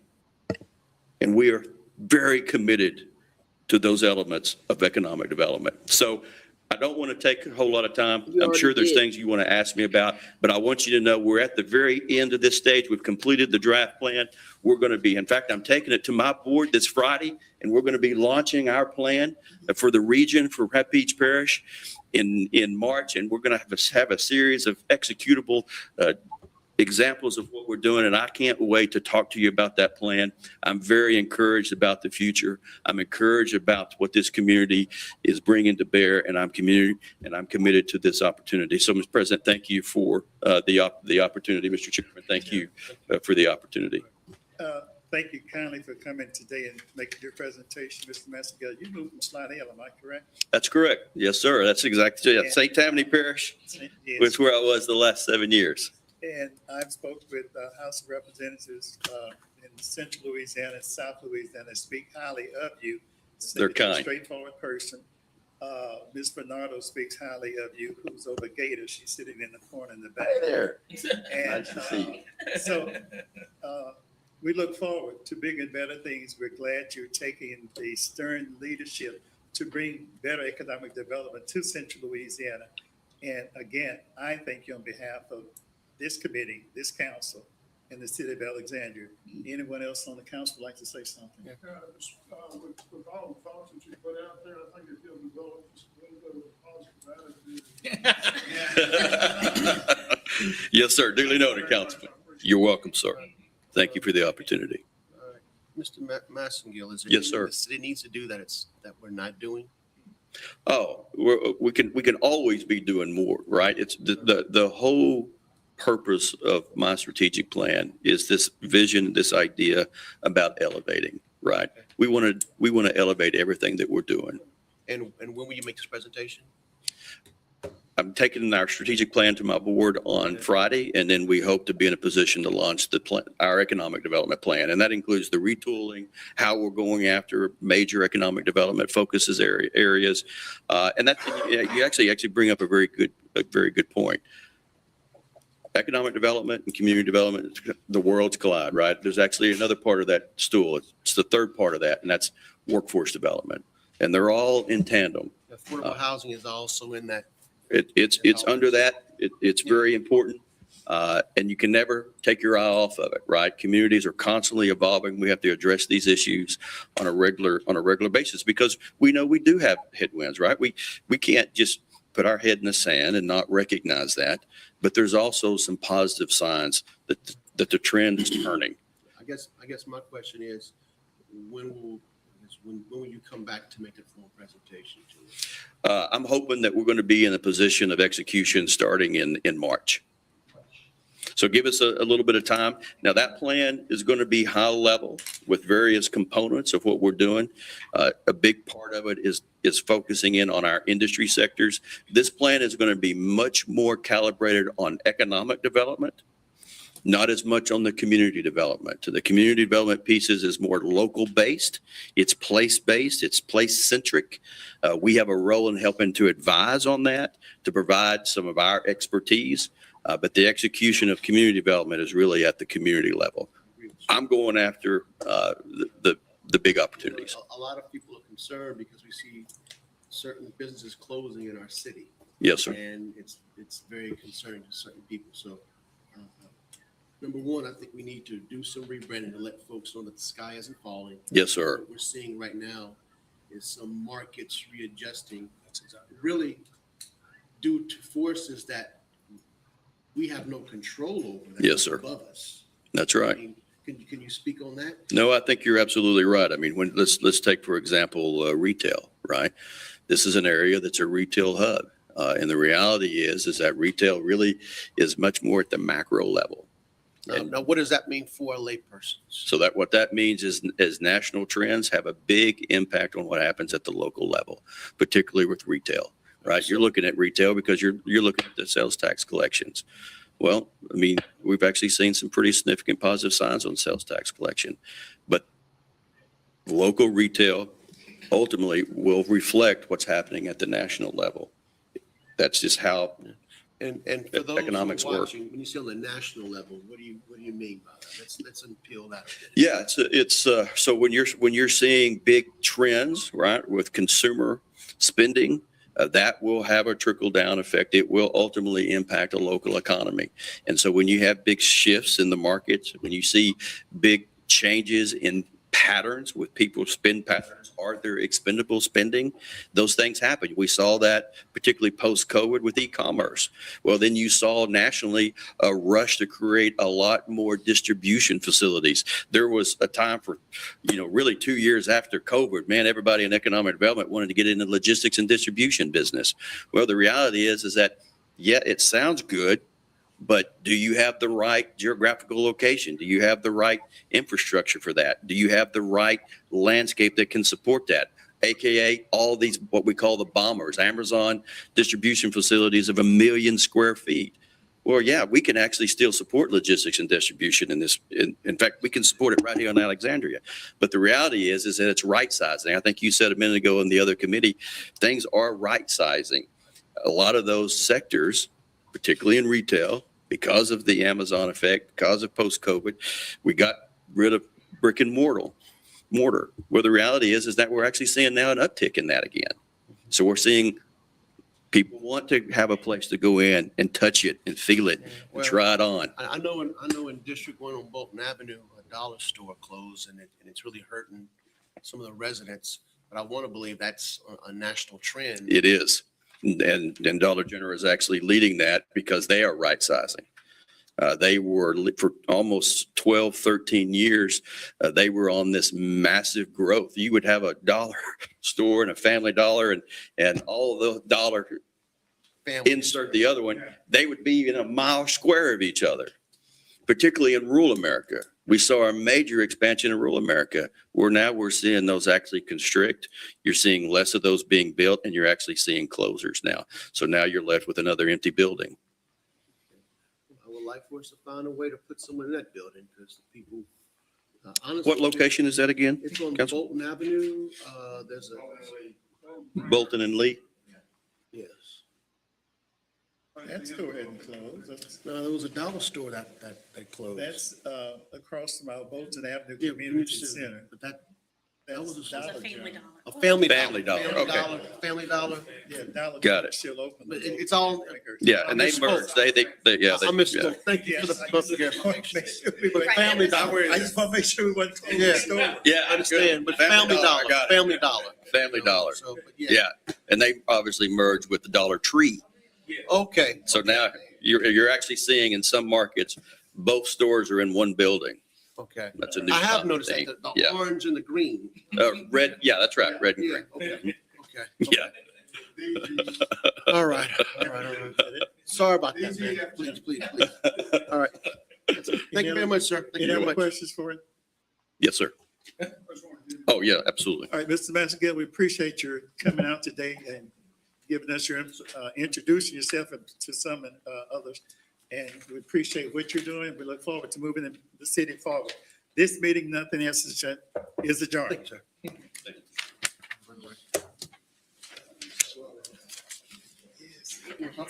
But just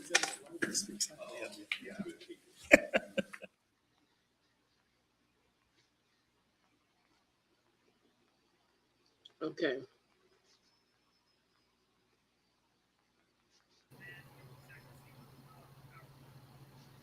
So here's the deal, right?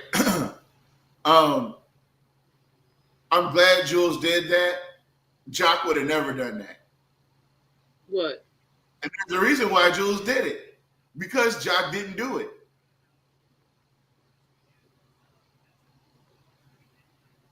Didn't do what? I'm confused. Who is that guy? What's his name? I don't know what his name is. How long he's been working there? You said 4 months. Right? So how come we haven't been introduced to him yet? How Yeah. come the mayor hasn't bothered to even speak on him being there at all? Mm-hmm. The mayor didn't want that to happen. Let me start there. The mayor didn't want anybody else to know what they were working on the back end. He especially didn't want black folks to know. I admire the white guy for coming up there, right? Because he was, at the very least, you can say he was transparent. He wasn't lying about anything he said. He did, or whatever actions that he said he took, or whatever Mhm. plans that they had. He was completely transparent with the plan, Mm-hmm. Mm-hmm. right? But how come this is the first anybody's ever hearing of any of this? Mm-hmm. Did anybody even know that they were looking for somebody to fill that spot? I don't know. I have no idea. I'm just saying. Nat said what they got to do with Holmes. I don't know.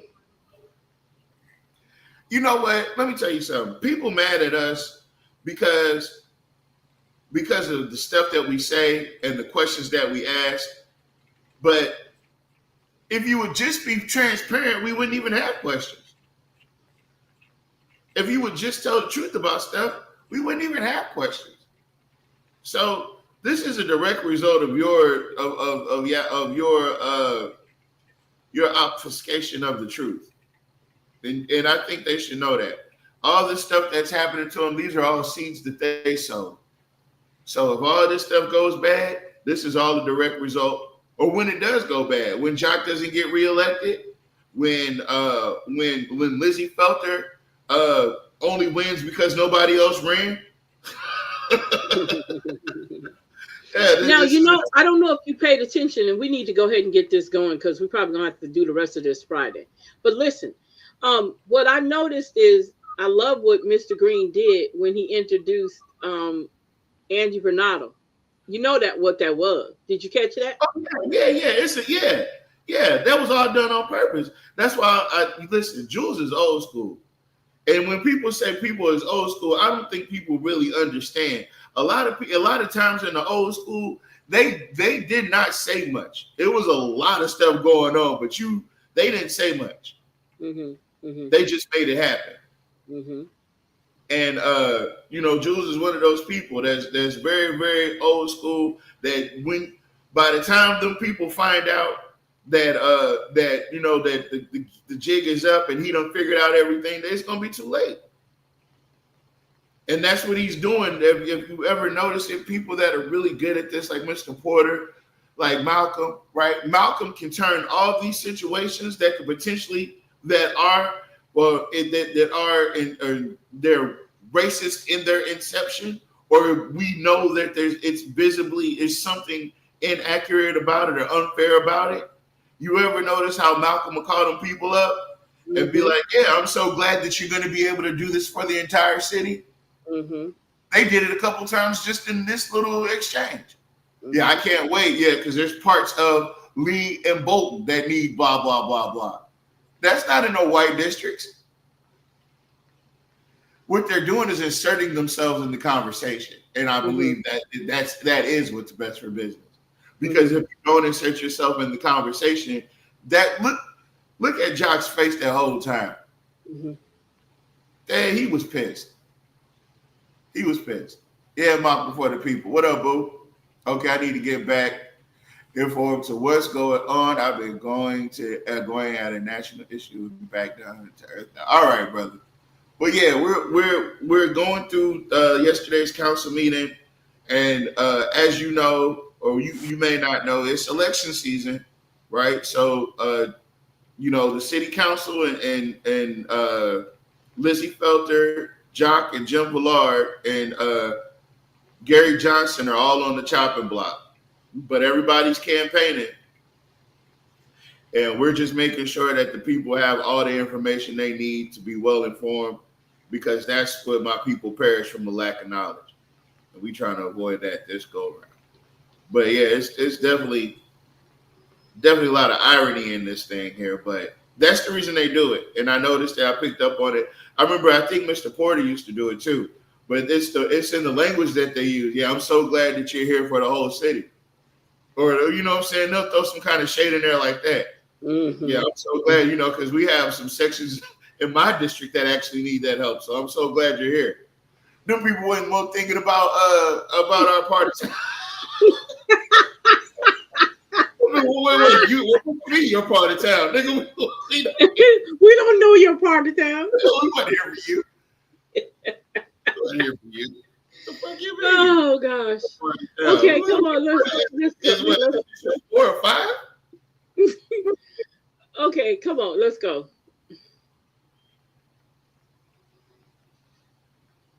Oh, did I accidentally turn it down? Oh, they hadn't turned it The up Alexandria yet. City Council meeting is called to order February 10th, 2026. The Alexandria City Council meeting and council committee meetings are broadcast live and may be viewed live by the public on Optum Cable Channel 4, and a rebroadcast may be viewed on Optum Wait a minute, y'all. I'm sorry what I just thought about. I'm sorry. I take that back. I apologize. Go ahead. I'm sorry. What happened? Cable Channel 4 and the City of Alexandria website. It was just something I just thought about. Councilman Green, will you do that? No, we ain't doing all that. Let's get to the city council meeting. Approval of the minutes taken from the roll call. Mr. Johnson? Yeah. Ms. Belter? Here. Mr. Green? Present. Mr. Fowler? Mr. Villard? Here. Mr. Lawberdane? Here. Ms. Parrish? Here. Madam President, you have a quorum. Approval of the minutes taken from the regular meeting held on January 13th, 2026, an emergency meeting held on January 23rd, 2026. A motion, please. Second, Second. any public comments? If it is not in the written minutes, these will not be discussed or comment, only those that are in the minutes. If you have any questions pertaining to any items on the agenda, please contact the administration before or after this meeting. Mr. White, Thank you, Madam President. make sure it's on the agenda now Yes, from yeah, the it's on meeting. the only thing is, Madam President. Yes, sir. Huh? Hold I'm on, gonna wait. say, Mr. Cornelius Lawson White. I live at 3638 Hold on, 10th hold on. Street, and Listen, I don't get. I understand Mr. White is a nuisance, right? But until he violates the rule, there's no need to treat him like he already did. Yeah, like he going to. Yeah, that's how they do. That's that mentality. I don't like the pre-criminalizing of an act before the act even. I don't care what he's done in the past. Did he do it today? But see, that's what I've been trying to say. I don't know, Boo. I don't know, Boo. Listen, Boo, man. Listen. I don't know if she with us or not. I'm gonna be straight up with you. I don't know if she with us or not. in Alexandria, Louisiana, zip 71302. My phone number is area code 318-446-6934. Was the public given notice? Because I was wondering how y'all did these emergency meetings. Was there anybody present? Citizens? Well, how were they notified? That's what I'm trying to find. Because did you go to News Channel 5 or was it announced on Channel 4? Or? Well, I received the email. That's how I knew about the meeting. Okay. And you're talking about the emergency meeting? The emergency meeting, and y'all canceled the Tuesday meeting, right? Correct. Because of the weather, which is understandable. Yes. But like I said, I was just wondering or is there a process to where the citizens can know? Because that's what I wasn't here, because I didn't know about it. There's a pre. Well, hold on. An emergency meeting in the charter, and we follow. Hold on. So, this is why I feel the way I feel when it comes to how white folks treat black folks. I don't think that we pay enough attention to how dismissive some of these motherfuckers really are when we say or when we're voicing something that is a concern. Right? But in 3 or 4 months, Jack Roy is going to qualify and he's going to end up begging black people to vote for him. But in this moment, right now, he's being dismissive of somebody making it's a logical request. She said she found out through an email. But is it a public emergency meeting or is it a It meeting? wouldn't matter. It's a meeting of the public body. If it's more than 4 of them, if there's more than a quorum, it's a public meeting. Gotcha. If it's more than a quorum, it's a public meeting. If they have enough for a quorum, it is now a public meeting.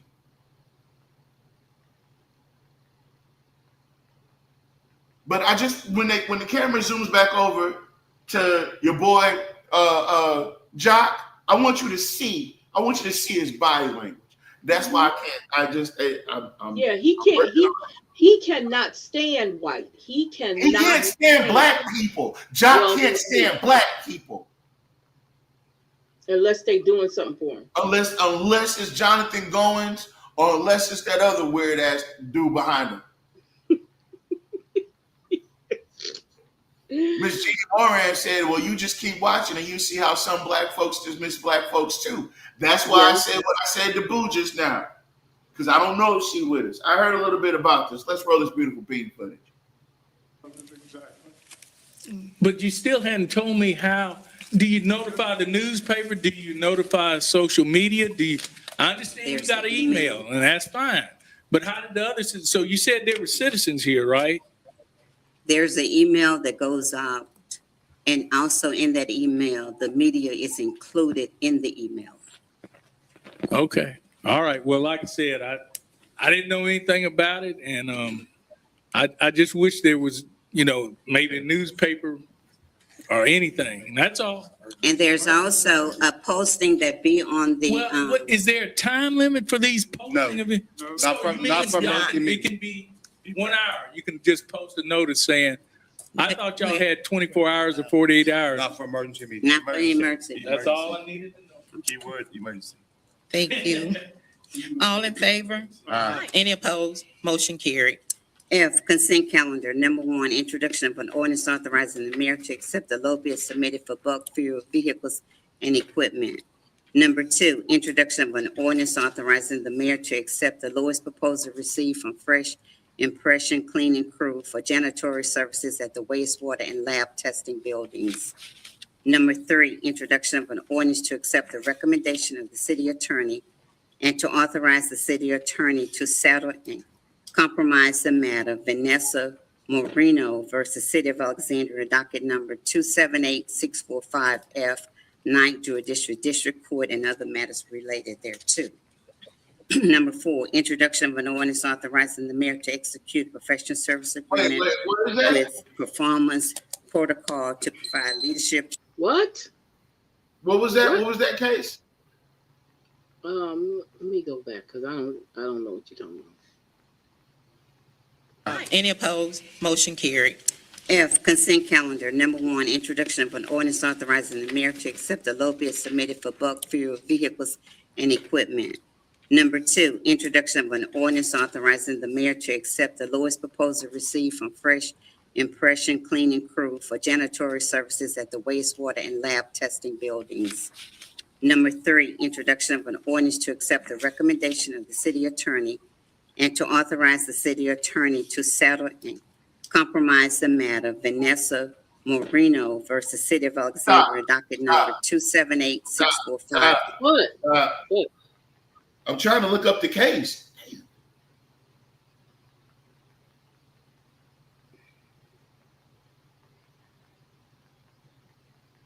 Because why are they settling?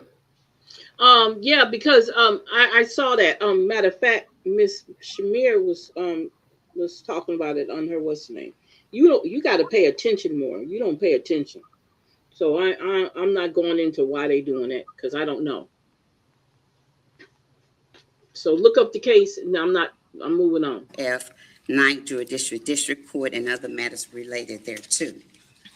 Number 4, introduction of an ordinance authorizing the mayor to execute professional service agreement with performance protocol to provide leadership training and recruitment resources for Alexandria Police Department. Need a motion, please? Move. A second. Motion by Councilman Valord, second by Councilman Fowler. Any items to committee? Madam President, item number 3 will be going into executive session at the next council meeting. Okay.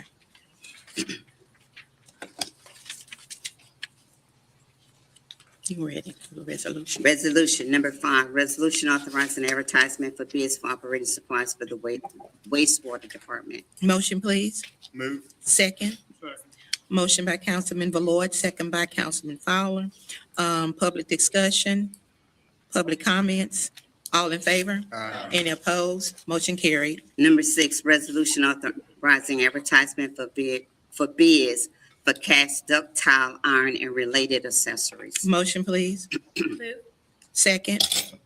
Motion by Councilwoman Felter, second by Councilman Johnson. Public comments, discussion. All in favor? Aye. Any opposed? Motion carried. Number 7, resolution authorizing advertisement for bids for operating supplies for the gas department. Motion, please. Move. Second. Motion by Councilman Valord, second by Councilman Fowler. Public comments, discussion. All in favor? Aye. Any opposed? Motion carried. Number 8, resolution accepting the roadway drainage and utility improvements for the reserve at North Park Phase 1 subdivision. Motion, please. Move. Second. Motion by Councilman Valord, second by Councilman Fowler. Public comments, discussion. All in favor? Aye. Any opposed? Motion carried. Number 9, resolution to co-sponsor the Lauren Bond 5K to be held in April 2026. Motion, please. Move. Second. Second. Motion by Councilman Ballard, second by Councilwoman Felter. Public comments, discussion, all in favor? Any opposed? Motion carried. Number 10, resolution to co-sponsor Rosa's fourth annual sickle cell walk and health fair at Franco Hunter Park in April 2026. Motion, please. Move. Second, please. Second. Motion by Councilman Ballard, second by Councilman Johnson. Public comments, Mr. White. Thank you, Madam President. Appreciate you. Again, everybody, I'm Mr. Cornelius Lawson White Jr. I live at 3638 10th Street, Alexandria, Louisiana, 71302. My phone number is area code 318-446-6934. I knew Miss Rosa McTwire, and she did a great thing with this sickle cell. I'm glad that they're keeping it alive and everything, and I really do commend y'all on that. So Thank that's you. a really good. Thank you. Thank you. Ms. Hardison, did you want to say anything, or you good? Yeah. Okay. All in favor? Any opposed? Motion carried. Number 11, resolution to adopt the 2025 municipal water pollution prevention audit. Motion, please. Move. Second. Motion by Councilman Ballard, second by Councilman Fowler. Public comments, discussion, all in favor? Any opposed? Motion carried. Number 12, resolution to co-sponsor the United Way of Central Louisiana Prisoner Reentry Initiative of Alexandria at Bolton Avenue Community Center in April 2026. Motion, please. Motion. Second. Second. Motion by Councilman Fowler, second by Councilman Green. Public comments, discussion, all in favor? Any opposed? Motion carried.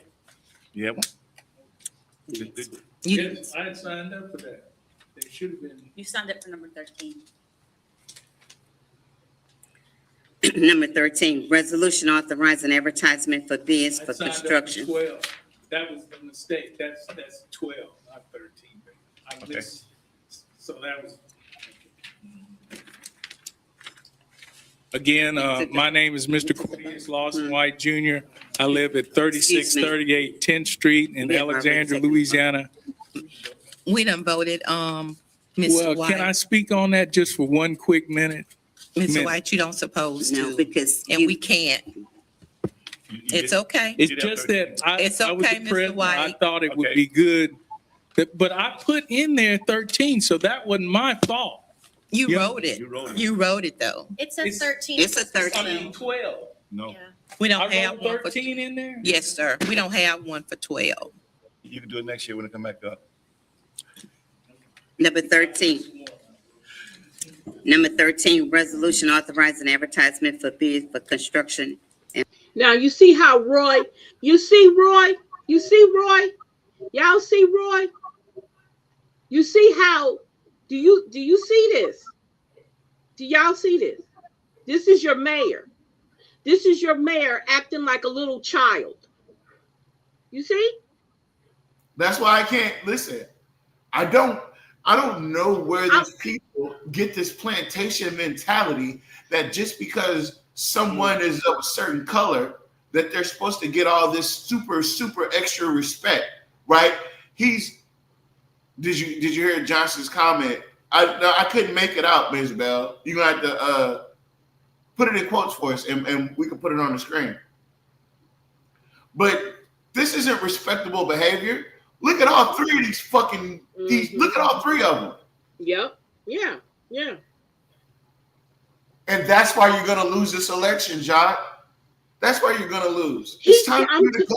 Tavares, y'all got to understand, he don't like black people, but he can't stand white. He cannot, y'all don't know. There is a hatred in his heart. And I'm saying it from what I'm seeing, not from nobody else's opinion. He has a hatred in his heart for Mr. White.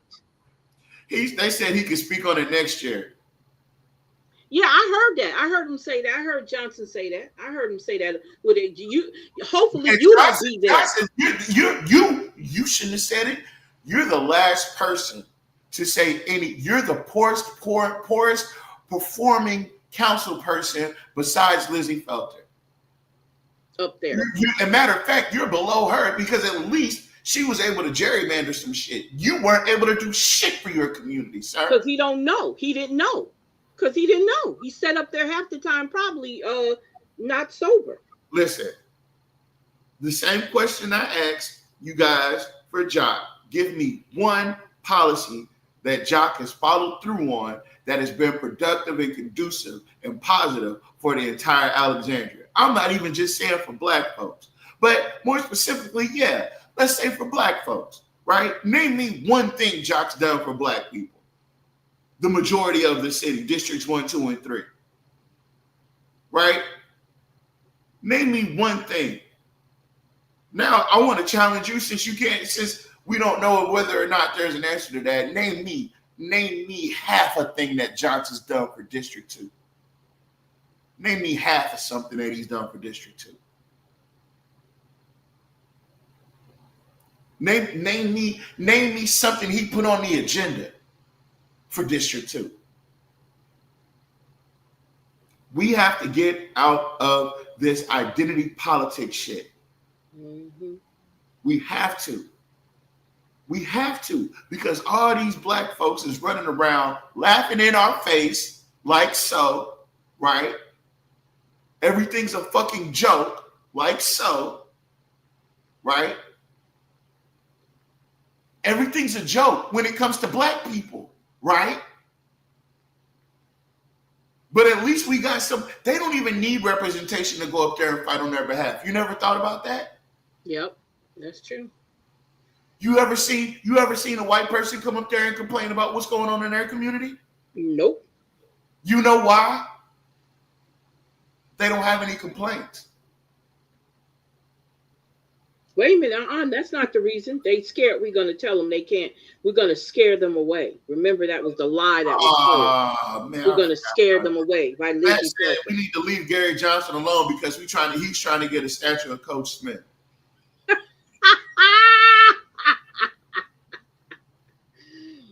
I'll say it again. Your mayor has a hatred for white. That he has a deep hatred for white. Maintenance material. Motion, please. Second. Motion by Councilmember Lloyd, second by And Councilman these damn Johnson. sellouts. Public comments. Sellouts sitting Discussion. there. All in favor? Sellout. Any opposed? Motion carried. Number 14, resolution to co-sponsor the West Side Yeah. Habilitation Center kickball tournament for individuals with development Hold disabilities in March 2026. Boo got a special announcement. What is it? Boo said, you know what, I'm going to print out a special award for Brother Goins and that other brother. They must be recognized for their amazing coonery. They get the award. And a special white Martha Stewart edition white sheet with holes in it for the mayor. I dare him. I dare him. I dare him do it. I dare him put it up on Facebook. I dare. I just want to drop off this award to y'all. I just want to drop off this award to y'all because it's amazing how good a coonie y'all is. Here you go, Mr. Goins.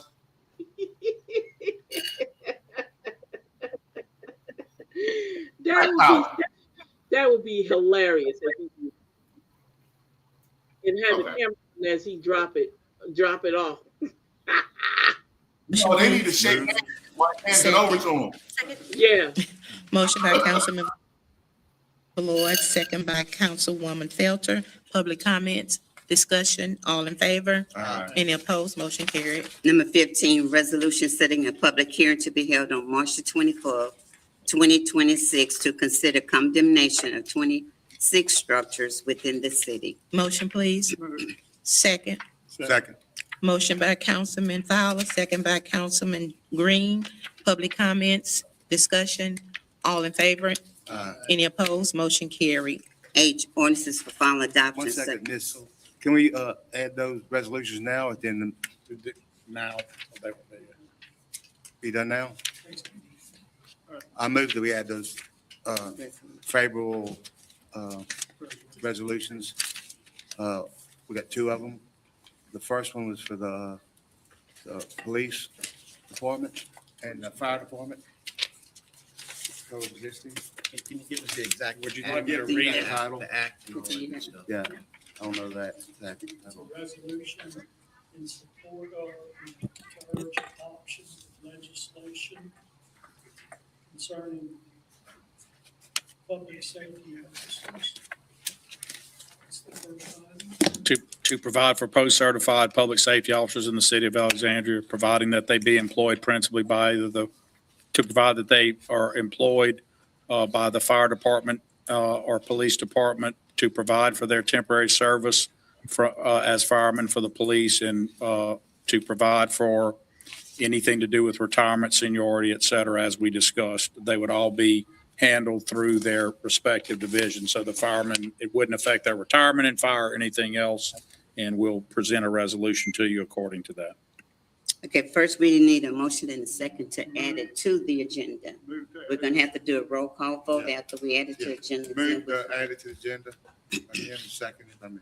Okay. Motion by Councilman Fowler, second We by, need a roll call vote to add it to the agenda. Just have a motion. We got the motion second. Yeah. Mhm. So we need a roll. it was second by, Me. Jim. And Mr. then- Fowler, Yes. Mr. Ballard, Yes. Mr. Lauderdale. Yes. Ms. Perry. Yes. Mr. Johnson. Yes. Ms. Felton. Yes. Mr. Green. Yes. It's unanimous. Okay, now we need a motion and a second to Move. the resolution. Second. Motion by Councilman Fowler, second by Councilman Ballard to move the, resolution. Ted, there was Discussion. public Public comments. comments? Yes, I'd like to make public comment. My name again is Mr. Cornelius Lawson Wait a White minute, Jr. wait I a live at 3638 10th Street. What? You don't have to sign up to speak, do you? On certain things you do. If they say public comments, then it means public comments. It just, if they said public comments, then they why differentiate between the public comments and people that signed up? I don't know. Tavares, you asking me something I have no idea. Or is public comments people that signed up? Or why do you have to sign up if there's a public comment section? You see what I'm saying? It's all controlled. Yeah, of course it's controlled. Lizzie was the first. Yo, you didn't sign up for this one. Oh no, you didn't sign up to speak on this one. Because she's looking to see where he's. Because they have a problem with black folks. They have a problem with white. No, they got a. In Alexandria, Louisiana. My zip 71302 and my phone number is area code 318-446-6934. The only thing is with this, now you're taking people from the fire department that are certified to carry weapons and stuff like that and moving them over to the police department. So what union is representing them? Is it the police or the fire? Are both the unions representing them? And I know you said that this has been tried, I guess, all over the country and stuff. When I was a military police officer under Ned Randolph, the MPs were called in. They're doing that to his audio on purpose. Police I know, Alexandria. I So know. I don't know why you can't. They I might know, do. Gary, you shake your head and stuff like that, but it was done years ago. It can be done now. It can be wrong. It can be. All right, Mr. All I'm saying is, you've got a battalion of military police over there. I don't know how y'all work with the city marshals or the sheriff's department and stuff Mr. like that. Well, I'm just, But it don't have anything to do with what we're it talking does. about. No, because sir, you're it saying doesn't. You're gonna use firefighters that are certified with weapons, move them over to the police department, but then what? They can move back to the fire department? Yes. So Yes, they can they move can. back and Yes. forth. Now, their wages, are they going to be the same as the firefighter or the police? I know they said, y'all said they're going to retire as firefighters. Correct? Okay. Mr. Mayor, would you answer that question for Nope. Mr. White? So he can comment. It's not See, there you Cornelius go. cross-examination session. There you go. All There of this you was explained in front of him. He heard it. But And no wait, questions were asked, so I couldn't ask any questions, Mayor. Mr. White, this is, What? What? I got it. That's what I'm talking about. Oh, That's what I'm talking about. That's what I'm saying. This is the root. If Jock, if you're listening, Jock, this is the root of my issue with you. Because your racism comes out during some of these meetings. And your biased behavior comes out in a lot of these meetings. Whether the fuck or not he listened to it, the fuck answer the question. It's your fucking job. No. Let me explain something to you. No, what he's saying is he doesn't want to answer the question because he said that he sat there. If he did not get a chance to ask the question when they were doing the presentation, then of course he would have questions. Okay, first of all, Tavares, with public comment doesn't mean that they have to ask they answer. Oh, I understand that. I completely understand that. But public comment also gives way for people to provide the space to say that this was ambiguous. That's a comment as well. Okay, it's a comment, but him asking the question and asking for them to answer him, that's not what the public comment is. It's a comment. She asked Jock to answer him. I know. I got you. But again, he was just supposed to make a comment, not to ask questions. I hear you. That's what they're going to say. Yeah. But like I said, anybody else would have walked up there, anybody up there white that was actually white and not Mr. White, they would have got the question answered. You're so stupid. They just hate that Mr. White is really black. When someone has the floor, they're talking, and then you. I'm sorry. Okay. Excuse me. So I'm sorry. When the president asks a question, she's the controller of this room. Yes. When she's asking me a question, I have to answer. You can't talk or over talk. Understood, sir. So it was all explained in front of Mr. White, and I think he well understands it. The pay and all of that was also explained in detail. Unions have nothing. They don't. There you go. To do with he doesn't have the answer, and that's why he can't. That's why he can't do it. He doesn't have the answer, Ms. Dixon. You're completely right. He doesn't know the answer, or if he does know the answer, he don't want to tell nobody. Okay. And exactly, Nat. The public comment is just that. They don't give a damn about what we say. Yeah, it's a comment. That's the point. So asking the question, he doesn't care about the question, so he don't have to answer it. That's what I'm trying to tell you. That was Cornelius talking to the council. The council deferred to the mayor. I got that part. Right. So it was no longer Cornelius asking anybody a question. It was now the council president asking the mayor to answer the question. So it doesn't matter what Cornelius was, what anybody feels. Now this is a situation between the council and the mayor. The council is asking the administration to answer a question. Gotcha. I got you.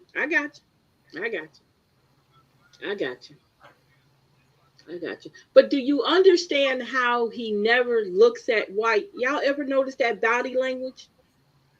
Y'all ever notice that? That's what I noticed. Whenever White gets up there, I focus on Jock. Jock has a deep hatred for him. And I don't care what nobody's saying. He can say, that's not true. I don't know why they're saying I hate Mr. White. I don't hate with. Yes, you do. Your body. Then I tell you what, watch your body language, sir, when you're sitting up there. Because your body language, he can't. That's why I said what I said. Because his body language tells everything. His body language. Just watch this little Tweedledee, Tweedledum, and Tweedledum. Watch these three. Watch their body react. The reason why Goins don't look up, because Goins knows his expression and how he's thinking, it'll show on his face. That's why he don't look up that often. Mr. Dumbledore over there,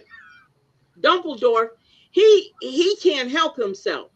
His come all over. And you know Jock is not going to hide it. Just watch their body language whenever Mr. White gets up there. How they all interact. Just watch it. Anybody who is against anything or question anything that they say, their body languages change. And he has, ever since he wound up going to court with what's the name, and he lost his case, which Jock already knew he was going to lose his case because Jock knows who the lawyers was. I mean, the prosecutors or whoever. He knows all those people. That's why. It was okay. So it was tried in city court, Yeah. right? Yeah. Guess who's over city court? Yeah, I know. Yeah. Yeah. That's why he lost. That's why he lost. Yeah, I know. That's right, Mr. Tyson. That's right. Because they were trying. He was so focused on making White look bad that he forgot that it wasn't White that asked the question or directed the question to the mayor. It was the council that directed the question to the mayor. That's right. That's right. Because of his hatred for Mr. White. It's very simple, and it's not certified to carry weapons. You have to be post-certified in the equivalent of a police officer. So now he's gonna try to tell him how he needs to say stuff. Do you see that? Well, no. If it was covered earlier, then why the fuck are you repeating it now? But he said obviously Mr. White don't understand what was said. Well, now Jock just went through it. He went out of his way. He just went out of his way to say, well, if he didn't get it the first time, I'm not going to be the one to educate him. Exactly. He just said that. And now we're here. Yeah. To do this. So not all firemen can do it. You can't just go get a certification about a weapon. You have to be post-certified and go through the police academy. So you could function as either to do this. There will be additional training to make sure that you're trained to be able to do this liaising between the two. And that's how it'll work. I'm not sure what the other questions are, but it's good for the police department and good for the fire department. So, Mr. White, there's your answer. Okay, no, for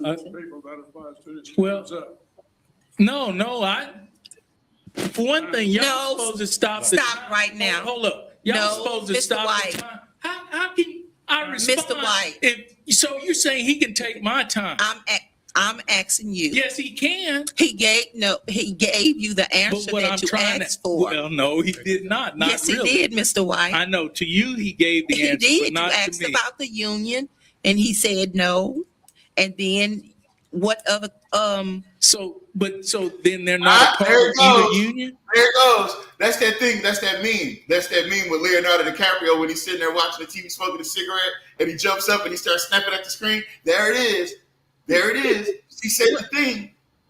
What is it? What are you saying? Okay, so he was given 3 minutes, right? Yeah. He was given 3 minutes. He didn't take all his time to ask his question. So Jock tried to eat up all his time by not even answering the question and then giving a half-assed answer at the end. But Fowler, the one who jumped up and said he don't have no more time. Fowler did that. Talking about his time. Right. What did she jump up and say? She said, just rewind it back. She was about to ask him, was there any more? Did you have any more to say? But she wants him gone, so she's not going to say that, even though by right he still has time on the clock. But the ringer already went off. The buzzer went off. But Jock was talking. He gave you the answer that you asked for. Well, no, he did not. Not yes, really. he did, Mr. White. I know. To you, he gave the answer, did. but not You asked to me. about the union, and he said no. And then what other? So then they're not a part of either union. These are irrelevant. This is not relevant to you. It's not It's germane. relevant It's to the not officers because Mr. White. Yeah. You That's see what I'm saying? That's why this is why Jock's not going to get reelected. It's not just the fact that he steals from the people. It's not just the fact that he's stolen from everyone else. It's not just the fact that he's in cahoots with Deborah Randolph, who hates black people as well. It's not just the fact that he sucks at politics. It's not just the fact that he's greedy. It's not just the fact that he screws over black people.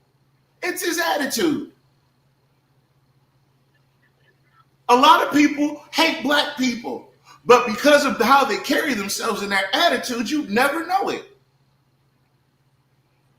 But his attitude shows it off. And Jonathan Goins sitting up there being complicit, and the other one with his soft shell looking ass. This is what I'm saying. They get a couple of niggas next to him, so I can treat these two niggas better than I treat all the other niggas, and that way they can feel privileged. They have a space to look down on everybody else. That is the job of the massa. To differentiate between the house nigga and the field nigga. Those is overseers. Those called the overseers. No, these are house niggas. He would never let them be overseers. He got Villard for that. He got Fowler for that, for to be overseers. These are just house niggas. Your basic run of the mill. Is the tea too warm, sir? Did you burn your tongue, sir? Did we burn our tongue, sir? Do you want me to drink it for you, sir? Let me test it for you, sir. I'm sorry. The state of Alexandria, as it stands at this very moment, is that the black folks in Alexandria don't realize that the people that they're voting for actually hate them. The people they've been voting for actually hate them. Right? Mr. White, you can't speak on behalf of the officers. They have to be the ones to speak on their behalf. Now, your time is up. But let me ask you one more No, question. sir. I No understand more what you're saying. questions, So Mr. you're White. saying as No long more as, questions, as long as Mr. that White. time is going, if he's talking, I don't have a right to talk. Mr. Is that White. what you're saying? No, that's not what I'm Yes, saying. you are, because the timer should have been stopped as soon as he started talking, Okay, shouldn't it? okay. So just for Not- the record, this is a comment. It's public comment. It's not public engage, interrupt, disrupt, and question. Mr. White, thank you. And listen at her. She don't know how to handle Mr. White. That's why I don't. And you know, the fact that she's now the council president again, with U.S. Marshals. What? it made it sound like she was such an effective council president before.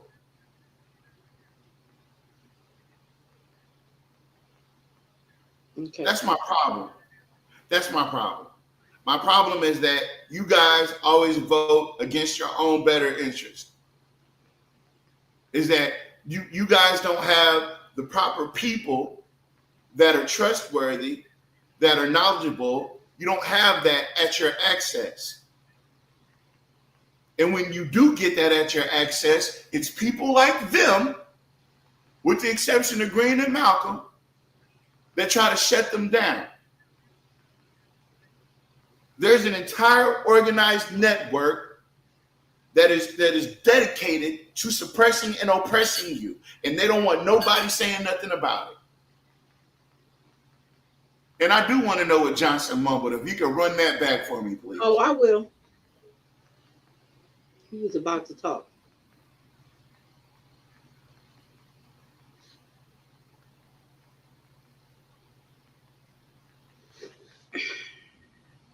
Trying to get a hold. Mr. White, you can't speak on behalf of the officers. They have to be the ones to speak on their behalf. Now, your time is up. But let me ask you one more No, question. sir. I understand No more what you're saying. questions, So Mr. you're White. saying as No long more as, questions, as long as Mr. that White. time is going, if he's talking, I don't have a right to talk. Mr. Is White. that what you're saying? No, that's not what I'm Yes, saying. you are, because the timer should have been stopped as soon as he started talking, Okay, shouldn't it? okay. So just for Not- the record, this is a comment.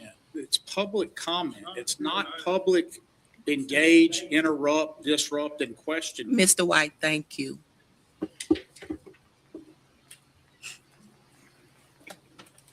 Okay. Again, can I say something? Now, that is the city council meeting. Why is the mayor having so much to tell? He was basically telling her what to do. Did y'all get that? Did you see that she listened to him? Yep. There. I don't listen. I really, honestly, I'm to the point. I don't care what Mr. White says. I don't. If it's not pertinent, whatever. I've watched other city councils of bigger cities, and they ran nothing like this. Yep. Nothing like this. No, none of their citizens get treated. I've watched city council meetings where somebody literally ran up there and cursed them people out. Mm-hmm. Yeah. They said whatever it was they wanted to say. They got it off their chest. Mm-hmm. It was a public comment, public concern, and the city is not ran like that. And it's all job. It's all job, and it's all trade gifts. Because they don't want nobody exposing what they're doing. That's why they went and hired somebody so they could have a story. That's what that guy's job is. His job is to spin the narrative. Yes, exactly, Mr. Mayor. Jock did jump in on that man's comment time. Yep, sure did. And he did cut him off. And he did take his time. But again, the mayor, she allowed the mayor to dictate to her how her meeting is supposed to be ran. That I have that issue. Because I would have said, Mayor, let me take care of this. That shows that you don't have no control, that you don't know how to run your meeting. That's why he made his comment. He was allowed to keep talking, but she made Mr. White go sit down. But that's not the first time she's done that. That's not the first time she's done that. They get so uneasy. If you watched everybody in that room, how they start shuffling around and getting all uptight because Mr. White was talking. They all do it. They all do it. They got all upset, moved around a little bit. And this is the problem. Nobody's allowed to be themselves and talk. You don't want this. You can take our money, but you want us not to complain about you taking our money. That's the mentality they have. And Fowler and Villard do not give two craps. Trey Gist do not give two craps. That old little clown sitting there, she don't give two craps. She don't care. And these two right here, Santa Claus, he don't know what the hell going on half the time. He in Alaska. He on one of his trips to Alaska or Germany or somewhere. So he don't know what's going on. They disrespectful. They are disrespectful. So what I would do with Mr. White, what you should do is get your own town hall meeting and talk about everything. I need a lawsuit. Because now you're violating my First Amendment rights. No, because you get a lawsuit and you're going to wind up getting a beat down at the lawsuit. No, you can't get beat down in a lawsuit. I'm just saying. You know what I'm saying? Okay, so you get a lawsuit. You get a lawsuit. I can do pro se. All I need is the First Amendment and the Robert order, and I need a clip of this video. Okay, so I can see what rules they violated. Tavares, and you got the lawyers and the city judge that's in the pockets of the damn mayor. So where you gonna go with that? You sue them and you take it up a notch. You take it up to the city, you take it from the city to the parish court, to another circuit. And when you take it up another circuit, we as black folks, the one thing that we don't take advantage of is because they use the judicial system to abuse us, so we don't ever think about suing these people. We don't never think about lawsuits and tying shit up in litigation like they do. We don't never think about that because we don't be wanting to go sit in front of no court and sit in front of no judge. But we need to start getting minded like that because it's a come up. Once they violate your rights, and they're using their official capacity to violate your rights, either the parish is responsible, if the sheriff's office violates your rights, then the parish is responsible. If the city violates your rights, then the city of Alexandria is responsible. And the fact that we don't seek litigation, but he did seek litigation. What you mean? He did. I don't remember Mr. White ever suing the city of Alexandria. Tavares, he went to court. He did. No, he went to court over them charges that they threw on him. No, he sued him. You'll hear. Hold up. So, I work with the U.S. Marshals.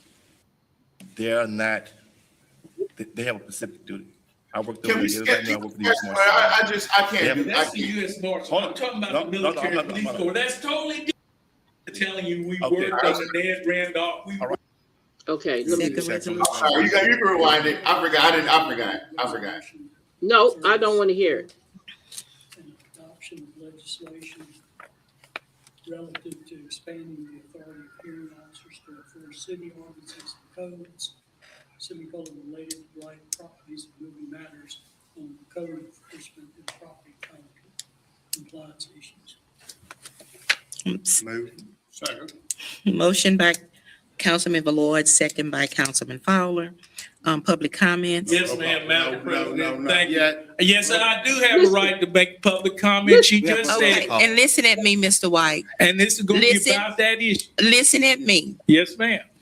Public comment, not question, public comment, okay? Well, my public Mr. comment is that I'm against it because somebody can pick out to somebody's property and say it's blighted, and then they go to blight court and all like that. Now, y'all approved all of this Madam- stuff, and people, poor people. Madam Madam President, President. it hasn't been Anything voted like on this. yet that we can talk about this. Madam Oh, So President. public comment, no. She said public. Mr.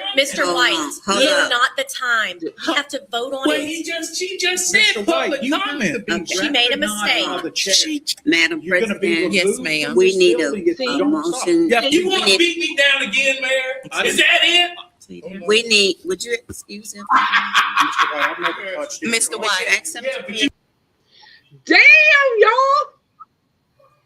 Felter should have kept her doggone mouth shut. Nobody was talking to her. I told y'all better pay attention to what I'm saying. Y'all better pay attention. These white people have issues with us. Tavares, you said something earlier. You said that there's white people who don't like us, that's racist, and you never notice it. Right? Didn't you say that? You can never tell by their attitude, but they can't stand it. I bet you can't tell, because Villard said something at first. Villard started it off. That's another one who hates Mr. White. Y'all can say what you want. I'm telling you by the body language. I'm telling you by the way they talk. They hate Mr. White. They can't stand to see Mr. White coming. And she should have kept her little frumpy mouth be quiet. And Perry, she don't know how to. Where's her gavel? Where's her gavel? Because that's how you handle that. Shut everybody up. So Well, no, actually, for once, I'm going to side with Mr. White. I'm telling you, I'm starting to turn into him. No. Because they were in the wrong. They were all in the wrong. And he was in the right this time. Okay, but the problem is, what I'm saying is, to get order, the gavel should have went down so everybody can compose themselves and get back to what he was saying. That's what I'm saying. Do you honestly think that? Okay. I mean, I agree. It should have been something else happening. Yeah, you're right. Yeah. That's all I'm saying. I'm getting back to it. I'm sorry. You ordered them officers to. Mr. White, Mr. White, And that's why you lost your Mr. case. in No, court. it ain't. Mayor Roy, Don't do that. I told you. Mr. White, that's it. That's enough. I told y'all. I told you. That man has a hatred for Mr. White. If Mr. White could drop right now and have a heart attack and die in that council, that man will start laughing. Y'all don't believe me. I'm sorry, but that's how I believe. That man got a hatred for that man. That's wait, enough. Hold on. I got to catch up on the chat. Too many mistakes being made. That is correct. We're more powerful in numbers. Who asked her pasty chipmunk clown face ass anything? I'm gonna make some shit for Mr. White. Let him piss me off. Damn, y'all typing fast as hell. More of us need to be going to these meetings. Oh, she said he sued and then lost his case. He sued them and lost the case. Yeah, Yeah. that's I why you told gotta you take that. I told you you gotta that. take it up. He said he's taking it to state and federal. Yeah. More of us need to be going to these meetings. That is correct. We are more powerful in numbers. Who asked her pasty chipmunk clown face ass anything? I'm gonna make some shirts for Mr. White. They done pissed me off so bad. Millard started it, and Perry said something to him, and he ignored it. I told you. Jerry Miller 50 State started talking. Perry lost control. Yeah. Look at She lost. Now, where's awesome. her gavel? Where the hell is her gavel? Where's it sitting at? Yes, we all have to go to speak the truth. Truth to power. You are correct. She said public comment, so he caught her slipping. Yeah. Looks like Perry was trying to call Felter out, and Felter just continued to take over. Yep, she sure did. Man, they scared. In fact, Mr. White should go out of town since he said that comment that was nasty. He's a wicked man. Look at Felter. Look at her, how red she is. I'm telling y'all. She looked the same color as she looked any other time. Wait a minute, what? She looked the same color she looked any other time. As it looked like You know what she remind me of? An Oompa Loompa right now. I'm sorry, that's just what came through my mind. I'm not talking about. I'm just saying that's what she remind me of, and not the orange one. We're not gonna. We don't advocate for that. We do not do that. We do not do that. You're correct. You're correct. I will take that back. That is not nice at all. Well, you already said it, so I take it back. I can take it out of his bag and said, and that's why you lost your case. And then Perry and Johnson both said, Mary Roy, don't do that. Yep, that's right. Because they have a different relationship. And I'm so glad that Jules and Malcolm is staying out of this. Because the important thing is, listen to me, folks. The important thing is you can't sue until something happens. So that something is happening. There's no other people that need to get involved. If all Malcolm and Jules can do is be a witness. And you don't even need a witness because it's on tape. Yeah. So if Mr. White's if his rights were violated just now, it ain't got shit to do with Malcolm and Jules. It's got everything to do with everybody over talking each other, which is Perry, Johnson, Felter, Fowler, and Jock. And Villard. No, that's Villard, who was the one who started it. Yeah, he was the one who said something. She said she was late and got the never to wait. The nerve. The nerve. Oh, okay. The nerve to have coffee or tea. Malcolm Laverdane looking like, man, that ain't my business. He's a lawyer. He knows what he's doing. If he would have said anything or interjected, he would be liable. Yeah. That's what I'm saying. He would have been liable. If Mr. White so chooses to use this as an example of retaliatory, because listen to the sketchy places that this could go, right? Mr. White has the right as an American citizen to be civically engaged in local politics. He is a citizen of Alexandria, Louisiana, which I believe is why he always gives his address. Mm-hmm.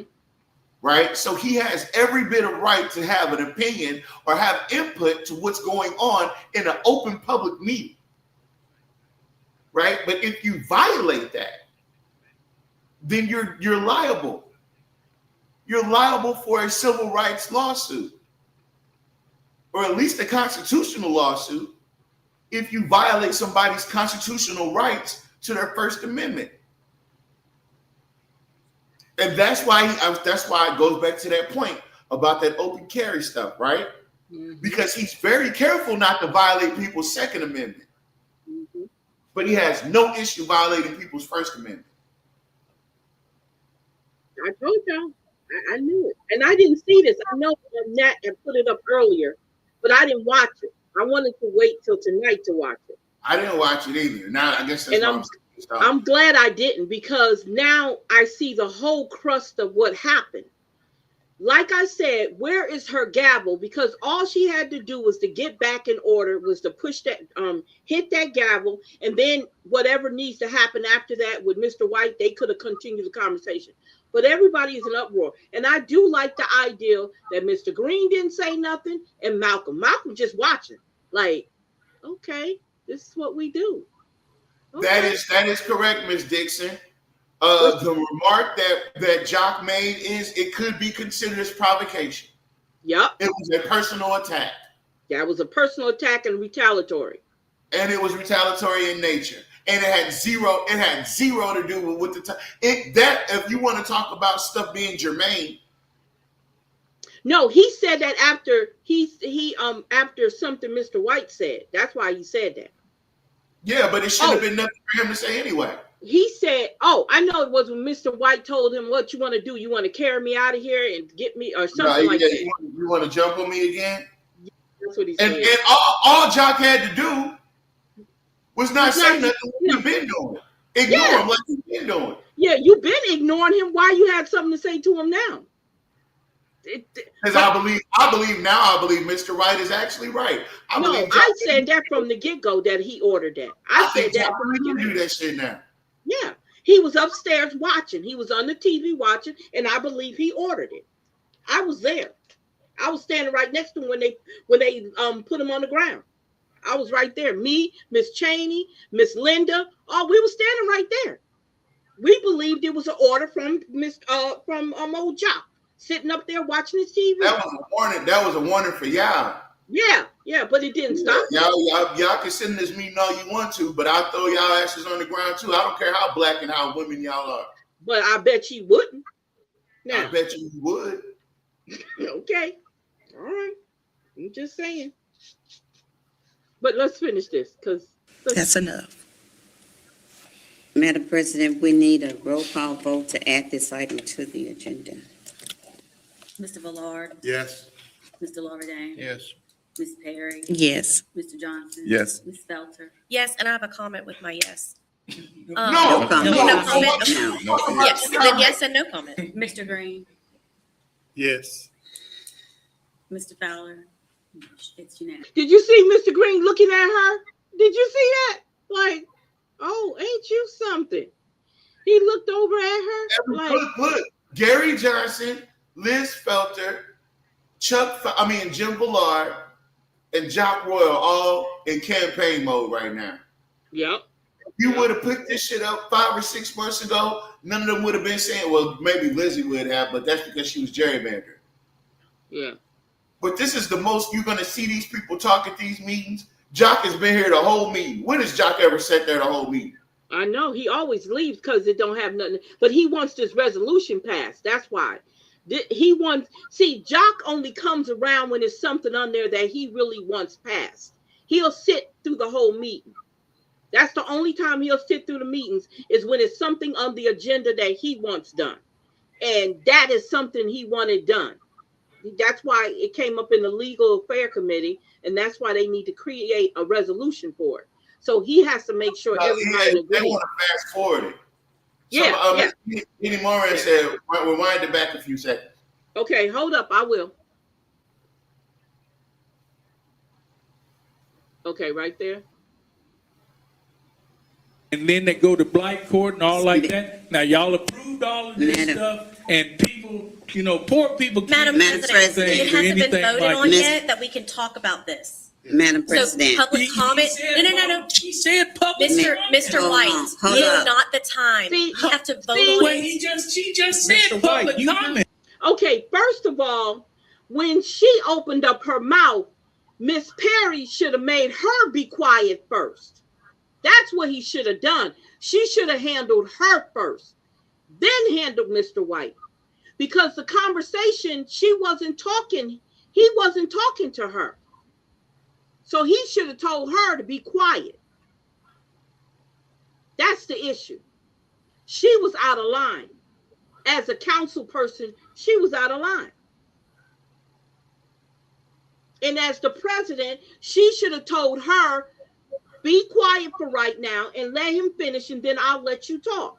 She shouldn't have opened up her mouth at all. She just could not wait to say something to him. That's my issue. Because that girl don't say nothing. She don't open up her mouth through any city council meetings.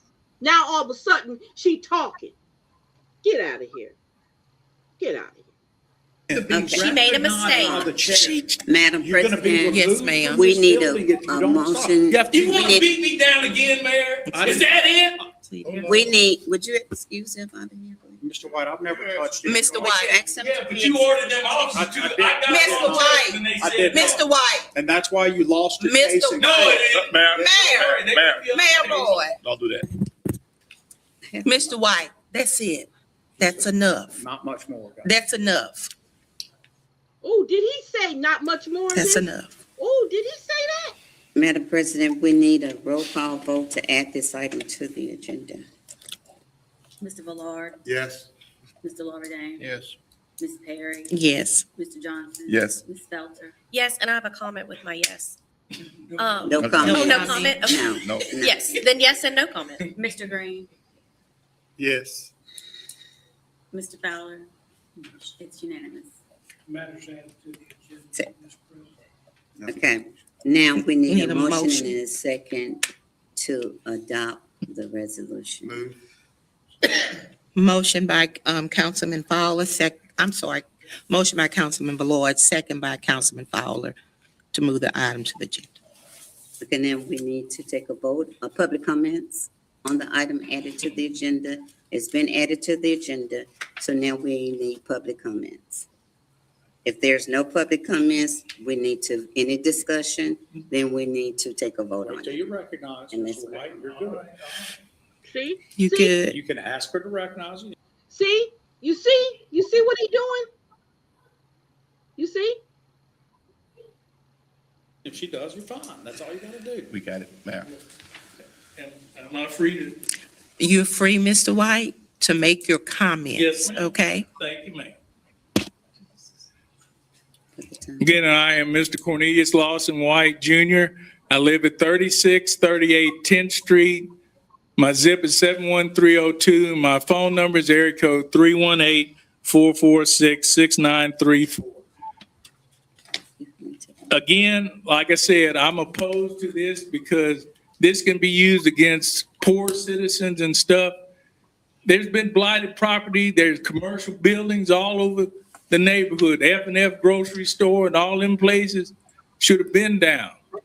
But you got poor people, they can't afford to fix nothing or nothing like that. You know, we're poor around here. Now, you rich people, you know, y'all can fix up things and y'all can do things and all like that. But the poor, nobody speaks for the poor or the voiceless. You know, some people getting double bills and stuff. Nobody's talking about that. That's not what I we, got you. I got you. thank you. I'm serious. All in favor? No, discussion.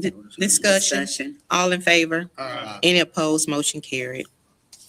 Okay, we will now. Oh, H. Ordinances for final adoption subject to public hearing.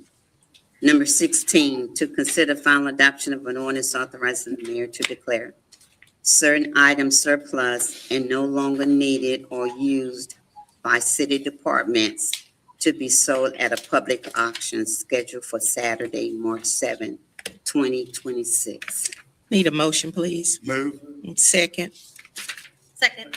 I'm gonna motion by, I'm gonna tell you what they're gonna try to do. They're gonna try to make sure White don't come to those meetings. I know.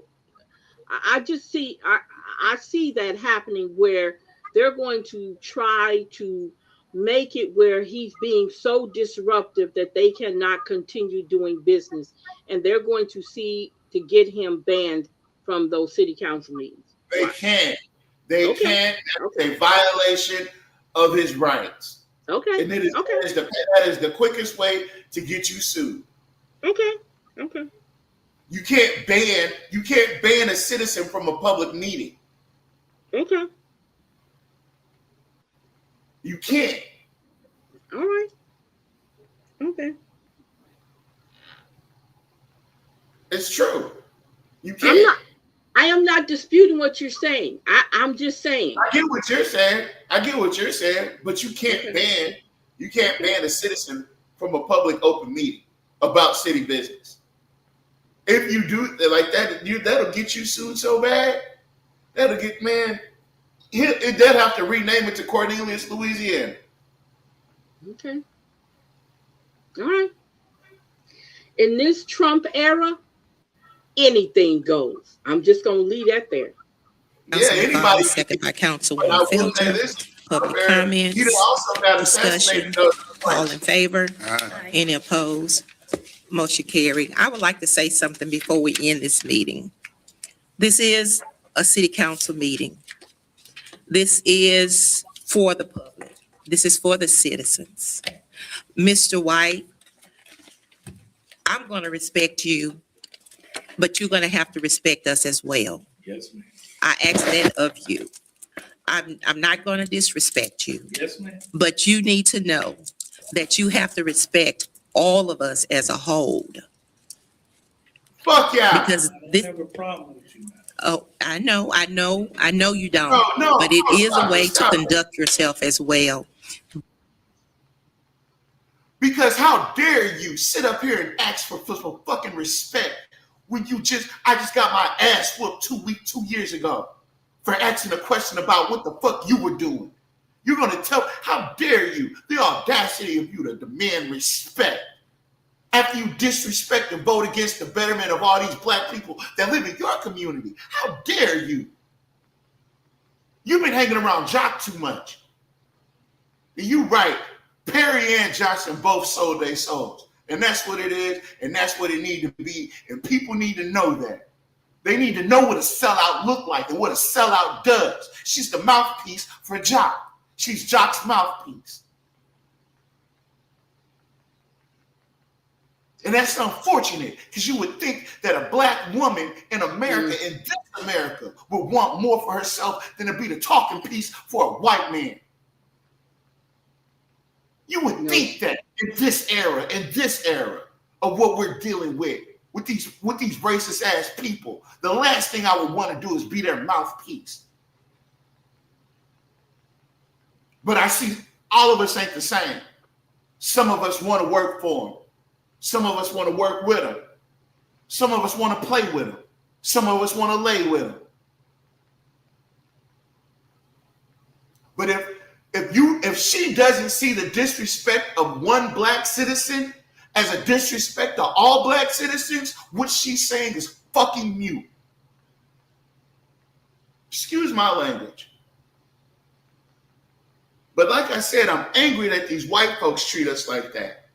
But I'm even more angry when we got black enablers that let them do it.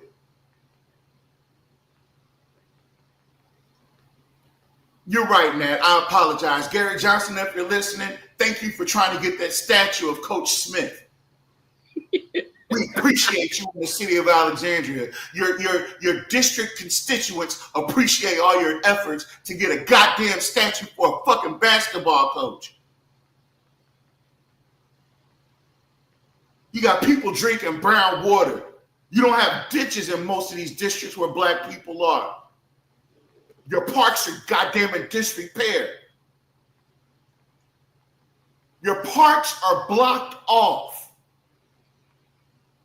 The kids can't go into the community you serve and go to the parks. But the funny thing is, Cynthia, you made sure them fucking white kids had a place to play. And they gonna come back and apologize for it later. I'm so sorry. I'm tired of people apologizing to us. Keep your apology. You meant that shit. You meant to do that. You meant to give $15, $16 million to Johnny Downs. You meant that shit. You meant to screw the people over with the Restore program. Don't apologize for it. Stand on it. It's not like you brought it back up to reverse it, right? You didn't bring it back up as an agenda item to undo it, right? So it couldn't have been that bothersome to you. You didn't do shit about it but apologize. Well, they got paid back.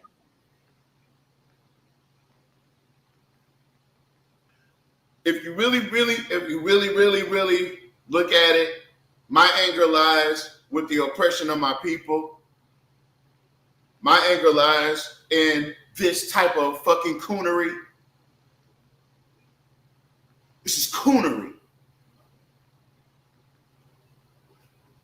Cynthia, your district is probably the third worst district in this city. And you know it. You don't have any shopping. You don't have a tax base for the high school. You don't have any businesses. And you up here giving away money, giving away resources, and apologizing for it later. What the fuck we gonna do with an apology? These kids can't eat an apology. The constituents in your community can't shop at Apology Center. Like, what are you talking about? We can't go play at Apology Park. It's not real. So, if you guys didn't know, now you do. There's people that are for you, and there's people that play on your top.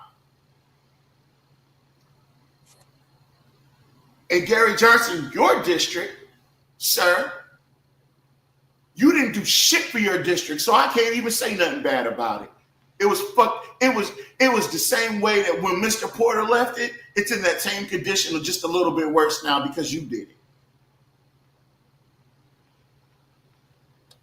And then, not to mention, you're the one that chose to run against Mr. Porter and didn't know shit about the job. And here it is, 4 years later. You accomplished zero, and you still don't know shit about your job.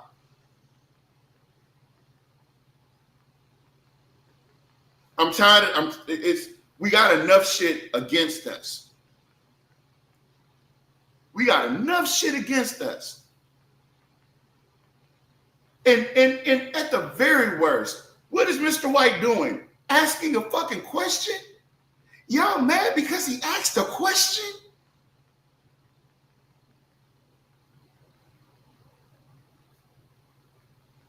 I don't know. Alexandria, this is your turn. We done did what we could do. If you can't see it, the last thing I'm going to do is try to force you to look at it. Oh, he makes hot tamales. Okay. Y'all stupid. That's the end of the meeting. Let me But get I want you to know that That's I horrible. respect you, so you have to give that respect back. I ask you once again not to mention the beat down. I know. We didn't beat, I know, no, sir, just listen at me. I have the right to. Just listen at me. Right. Okay. You damn right. He has a right to. It He happens can to say him. whatever he wants to. It's called a public comment. Y'all just said it. But it's his public comment. It's his personal It's experience. his public comment. And Why are it's y'all almost, trying to police what he got to say? it's almost like a PTSD if you don't understand what PTSD is. It is a form of PTSD what took place that day. Yes. Yes, it is. But it was. And he'll And never I don't normally agree with Cornelius White. I don't. Fundamentally, we have a lot of differences. But there's still a black man. And there's still a black man with a question. And questions don't have biases. Questions just have answers. They have biased answers. Well, I mean, questions aren't biased, though. I didn't say the question, but the answer could be. I'm just saying. Miss Bell said Roy got him by the balls and there's nothing damn. Wait a minute, what'd she say? She said Roy got him by the balls and there's nothing he can do. Miss G. Moran said, I'm just so tired, and when I get tired, I don't care what I say. And I feel you on it. Yeah, that's true. That's true. But the problem is, y'all, we got to keep in mind, he brings that up because he didn't expect for anybody to treat him like that. That's a PTSD. And I say that because I know what it is to have something happen to you all of a sudden, and something that you didn't expect to happen to you. And it was traumatic for him, and it was an embarrassment to him as a black man. That was embarrassing at a city meeting, at a city council meeting. He wasn't trying to harm nobody, but that's an embarrassment. And then you're going to sit there and talk about him losing the case. That was an embarrassment for him as a black man. to treat a black man like that. Yeah. And Jock was probably sitting up there clapping his hands, watching it. Get him out of there. I want him out of there. Because he just made a comment just a few minutes ago. I'm just saying, y'all just watch. They're going to find something because Jock is that man. He is that man that will find a loophole to see if they can get him banned from the meetings. He'll smile in your face, but Jock be trying to plan stuff behind your back because that's how Jock is. Watch. If I'm wrong, I'm going to say, I was wrong because I don't mind saying that as an adult and as a woman. I don't mind saying I was wrong. But I guaranteed you, he's going to try to figure out a way to get him banned from that doggone city council meeting. That was I was wrong. told to shut up by Jim Fowler. Mister. That was wrong. Okay, but I just want you to know, we're gonna have to respect each other. And on that note, I would like to thank the city workers of Alexandria for when we had the ice. I'd like to thank Mr. Caffrey and his crew. I'd like to thank Mr. Dante Howard and all the other city workers that we went to see at the compound that was really working during this time. Look at the ones We have some great city workers, and we're thankful for them. And I would like to acknowledge them and let them know that thanks for all that they did those days away from their family. So thanks to the city workers. In addition to that, I'd like to thank the mayor because he was on board with everything. Look at this shit. He was supposed to. That's his dog. Now, mind y'all, we at the post-meeting glaze session now. This is important shit. They gonna glaze on it. It's gonna be her glazing on. She's saying the same shit the mayor would say. Yeah. Why are we thanking them for doing their fucking job? They were paid overtime. Because you're supposed to thank them because they was paid overtime. That's why. If you paying me enough, I don't want you to thank me. Just pay me. Make sure my paycheck look right. Just make sure my paycheck look right. That's all. Make sure them numbers are adding up. You know what? You know what, Miss Jeannie Moran? You right. They are starting to act like Trump and his cronies. But Tavares, they've been acting like that. Oh gosh, where y'all been? I've been saying that. That's why I said. We had the Trump, but we didn't never have the components, the people that would help him do it. And now we're seeing the people that help him do it. So you got Mitch McConnell over there in the corner. You got Carol Ann Leavitt in the middle. You know what I'm saying? You got Mike Johnson sitting next to her. Yeah. I just want to thank the police department. Man, shut up. That's Mitch McConnell, because he's the oldest one sitting up there. Okay, so Villard is Mitch McConnell. No. Mitch McConnell is Fowler. Villard is Johnson. Who's Mike Johnson? Villard. I'll take that. That's Mike Johnson. And then you got Pam Bondi. Oh damn, I forgot. He got a better circle than what you call it. Hold on. Not no Pam Bondi. I know you didn't say no Pam Bondi. Caroline Leavitt. No, that's Pam Bondi. You talking about? Okay, so who gets this? That's rude to get the phone ringing. Hang up that doggone phone while you on live with us. Anyway, okay. So that's it. Let's see. That's the end of it. Yeah, that's it. Let's see here. Keep running, and it was very meaningful for folks that were able to use it. I am not giving him no damn. I wouldn't. Fantastic job. I wouldn't give him Was nothing. blessed. Well, I appreciate all of you too. Just if I could borrow someone's point of personal privilege, I would say that Madam President, Gary, you all went and visited them. You have no idea what that meant to them, or maybe you do, but you just can't imagine what y'all. But they won't come to the neighborhoods and have a town hall meeting and talk to the people. Okay. all going to the Salvation Army meant. Those guys stood up. Think about the criticisms from years past and how it was really immaculate the way Okay, I'm tired that of they hearing ran him. it in recent. I don't All wanna- of that mattered when I don't want to hear him talk. he passed away.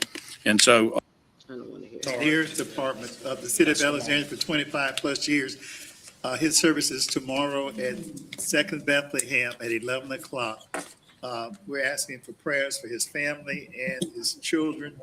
And his daughter, Crystal Wembley, worked in the planning department for quite a while. So again, that's the J. Donald Johnson family. thank all. you. Thank you, Mr. Green. I'm so sorry. I meant to say that one too. Thanks. Okay.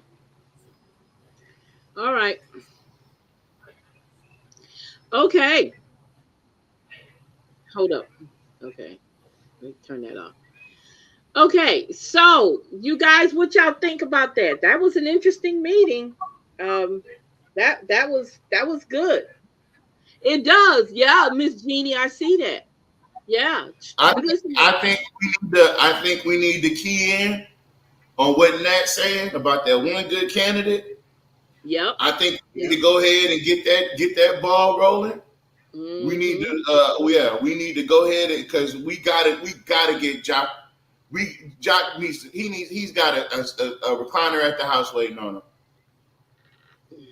And so does and Gary Johnson got a folding chair under the tree to go sit.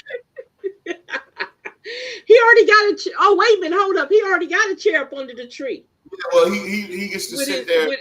What's his liquor? What's his what kind of liquor do he drink? Anybody know? Anybody know what his specialty is? I don't know because I don't know what his what's the name is. Yeah, they showed out Miss Dixie. Excuse me. Y'all, thank you for hanging in there. Y'all hung up in there. We almost midnight. Oh my God, 10 minutes to midnight. Y'all did something. Y'all said we're gonna stay to the end. Y'all are faithful. Y'all hold on. I'm trying to get to the top. Why you won't let me get to the top? There we go. So I want to go ahead and let you guys go. I didn't realize it was that late. Miss Dixon, thank you. Miss Bell, thank you. Mr. Turner, thank you. Should have came on. I wish you would have came on. Mr. Beano, thank you. Vio, Mr. Lucian, thank you, Mr. Lucian. Who else was on here? Miss Jeannie, thank you, Miss Jeannie. Miss Finley, you know, I can't forget you, Miss Finley. Let's see who else was in the house. I saw Miss Hall. Miss Hall, I saw you earlier. Thank you. Let's see here. Who else came in the house? Who came in and sat down and had a conversation with us? Lordy. I want to thank Mr. Swafford for his diligence of coming in and breaking down everything. And you know, every now and then, y'all, we get on our soapbox because we're very passionate about y'all. We really are. We don't be faking. We for real. We do want to see y'all win, but y'all got to first want to win. If you don't want to win, you ain't gonna win. That's just how it works. You got to want to win. It was my pleasure. Okay. Now, it was something I wanted to say and I forgot now. In my brain, I got so much stuff in my head. I forgot what it is. But anyway, Friday night might not be a show Friday. Friday we won't do a show Friday. But we'll be back. We won't be back Monday. So Friday and Monday, we will not be doing the show. But we'll be back Wednesday. Okay? Y'all be all right without us. Right? Y'all be fine without us. But yeah, so Friday and Monday, we will be out of pocket. But we will be back. We'll be on Facebook or we'll be on the social media. We just won't be doing the show. I'll put it to you like that. But yeah, that was deep, y'all. And y'all just got to be ready. Y'all got to be ready because I'm telling you right now, that right there is the real job. That right there, what y'all saw, that outburst, that's the real job. That's the real job. Good night, Miss Bell. Y'all have a good night. We will talk to you guys later. Bye.